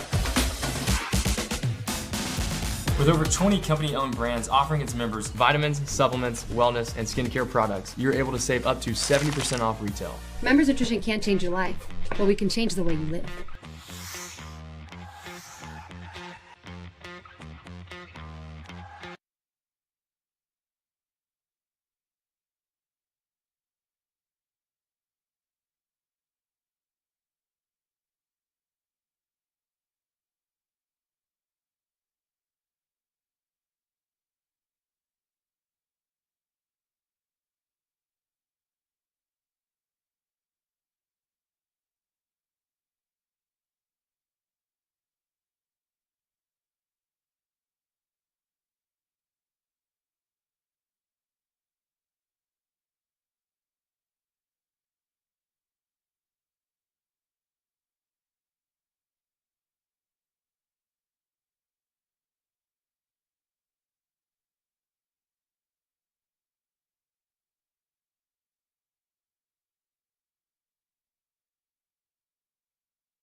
Oh,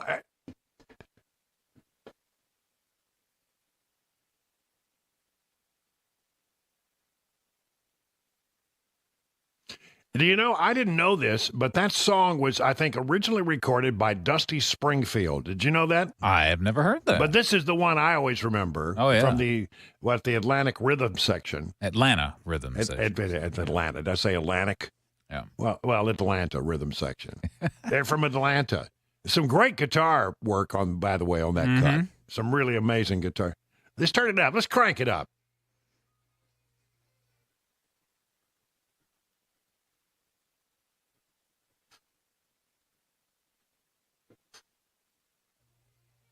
Here comes the good one. I like this lick right here. Right here. Here. Yeah. Bam. Bow, bow.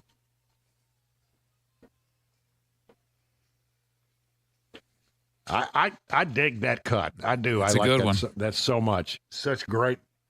Well, anyway, I'm afraid that it's going to rain. I'm looking out there, and I wish that we could do better for you.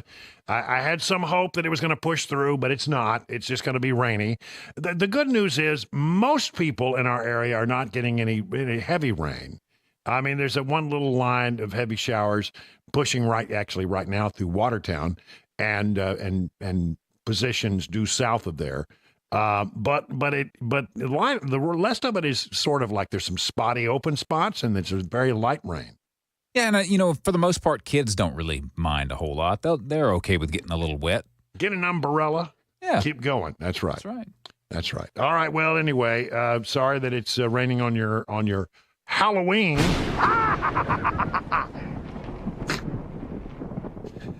It hasn't got old yet, has it? Nope. No. I was telling you a story here a moment ago about Julia Roberts. There was a Harris Waltz campaign ad voiced by actor Julia Roberts, encouraging, according to thehill.com, women to vote for Vice President Harris if in the presidential election, even if their husbands are backing former President Trump.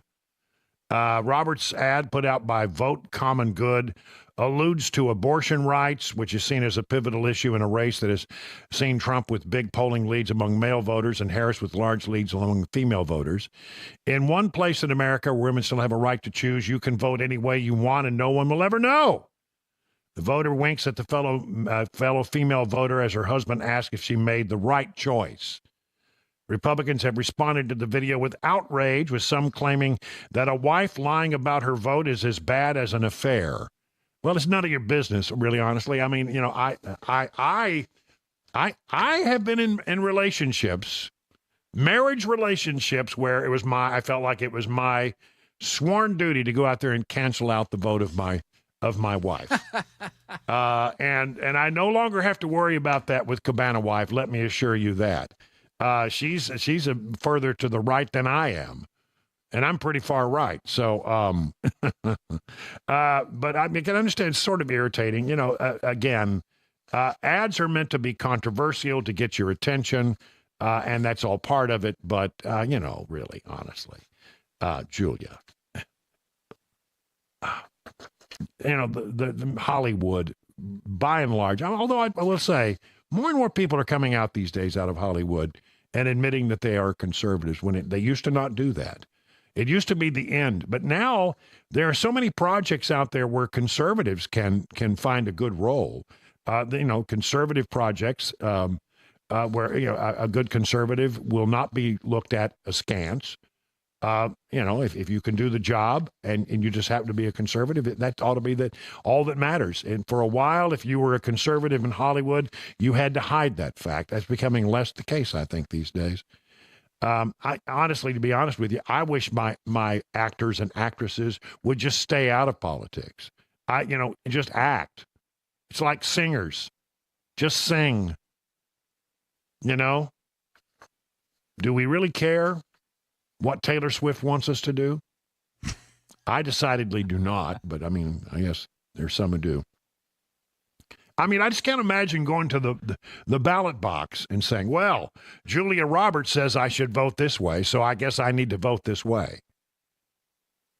I mean, I'm sure does there's that some work- people that do, though. Unfortunately, Does that work with anybody? I mean, I don't know. I've always thought that endorsements were highly overrated. This is an interesting article from an organization called the Daily Economy.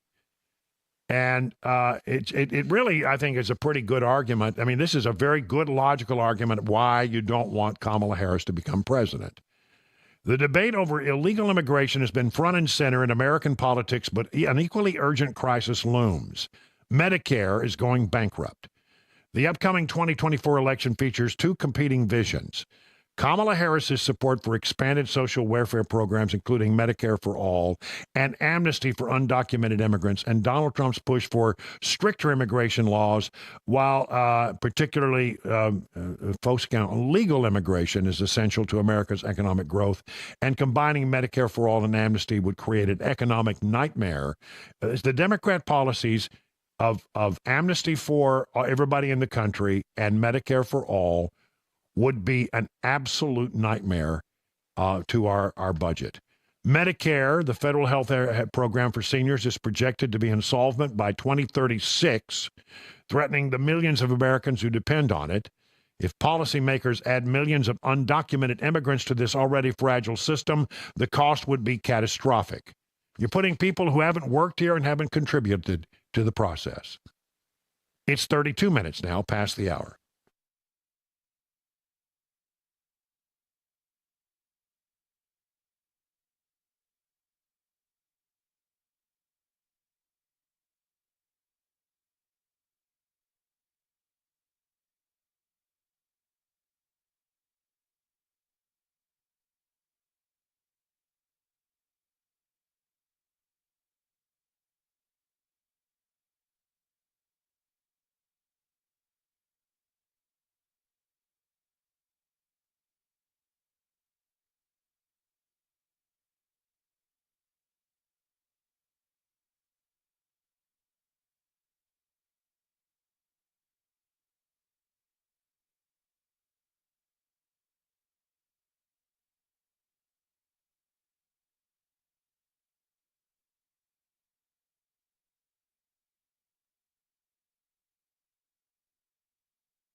Grace Point Healthcare provides affordable, convenient, and comprehensive medicine. They have basic smart care plans that start at just $69 a month, which includes free office visits and free basic labs for the entire year. At Grace Point, you're usually seen the same or next day, and there are no long wait times in the waiting rooms. Grace Point is your primary provider that treats the entire family, from newborns to seniors. Are you feeling run down? Do you have intestinal issues, rashes, hives, or sinus problems? You may have a food allergy. Get tested for that at the Grace Point Healthcare. That's right. Grace Point is a military veteran-owned practice located in the heart of Franklin. Here's the number, 615-599-6868 to schedule your next medical appointment. Grace Point Healthcare, modern medicine delivered the old-fashioned way.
Oh, there's a great cut.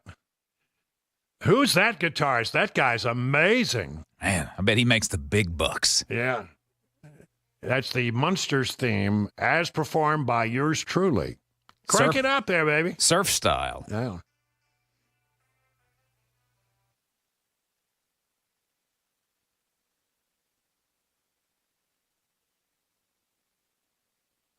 People ask, can you really play? And that's about as good as it gets right there. That's not bad.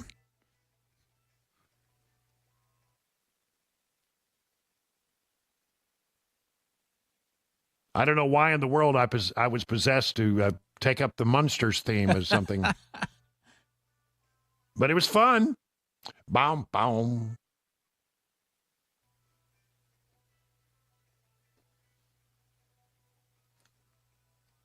Well, anyway, there you go. We probably have had enough of that. So I'll do what I normally do. All right. Yeah. Yeah. No, I sat down and did that one day. I always thought that was a very interesting tune. It's pretty neat. Yeah, it's fun. To me, honestly, I do go to the recording studio and I record stuff. And I've got a lot of stuff stuck back that I've done. Some of it I look at and go, interesting, maybe. Then I look at other stuff and go, ugh, how did I ever even spend an hour on that? Why did I do that? Yeah, why did I even do that? But, I've never had the real interest in sharing it very much. It's just it's very relaxing for me. Just kind of therapeutic, I guess. Well, I love audio. I have loved audio, and that's the great thing about being in radio is that, I do audio all day long. But I have loved playing with audio and microphones and amplifiers, and now then with the advent of Pro Tools, that was like, oh my gosh, this is the greatest thing ever. And I can sit down in my little home studio. See, this is Studio A that you see here. And then across the wall there is Studio B, which is just set up for music. And on weekends, if I get a few hours, I'll go over there and noodle around. And sometimes I come up with something that's halfway decent sometimes, but I've never had any real interest in sharing it. It's just a way to sort of decompress. Yeah. Very relaxing. It's just your little hobby. It's a little hobby, and it's weird, I know, but I mean, I can go over there and sit down. And if I get in something going that's really fun and I'm enjoying it, I can look up and like hours have gone.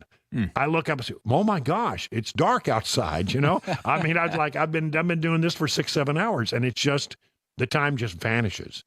It is truly the one thing where I can go and do that. It's always been the thing with music for me. People say, especially when I was working in television, high pressure, long hours, and then on top of all that, you had to drive home in this chaotic traffic in D.C., and sometimes it would be a 45-minute trip, sometimes it'd be 2.5 hours, and you were just like, blah, blah, blah. By the time you got home, you were just wired. And I can pick up a guitar, and I honestly, because I'm not very good, I really have to concentrate to play.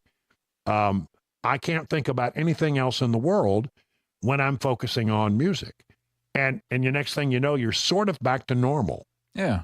So it's always been that therapeutic part for me, and I really enjoy doing it. But, it's that you have that. I think you've heard that piece of music and probably no other. Yeah, it's one of the few. Yeah. All right. Let's squish all the way to the end of the show. What do you say?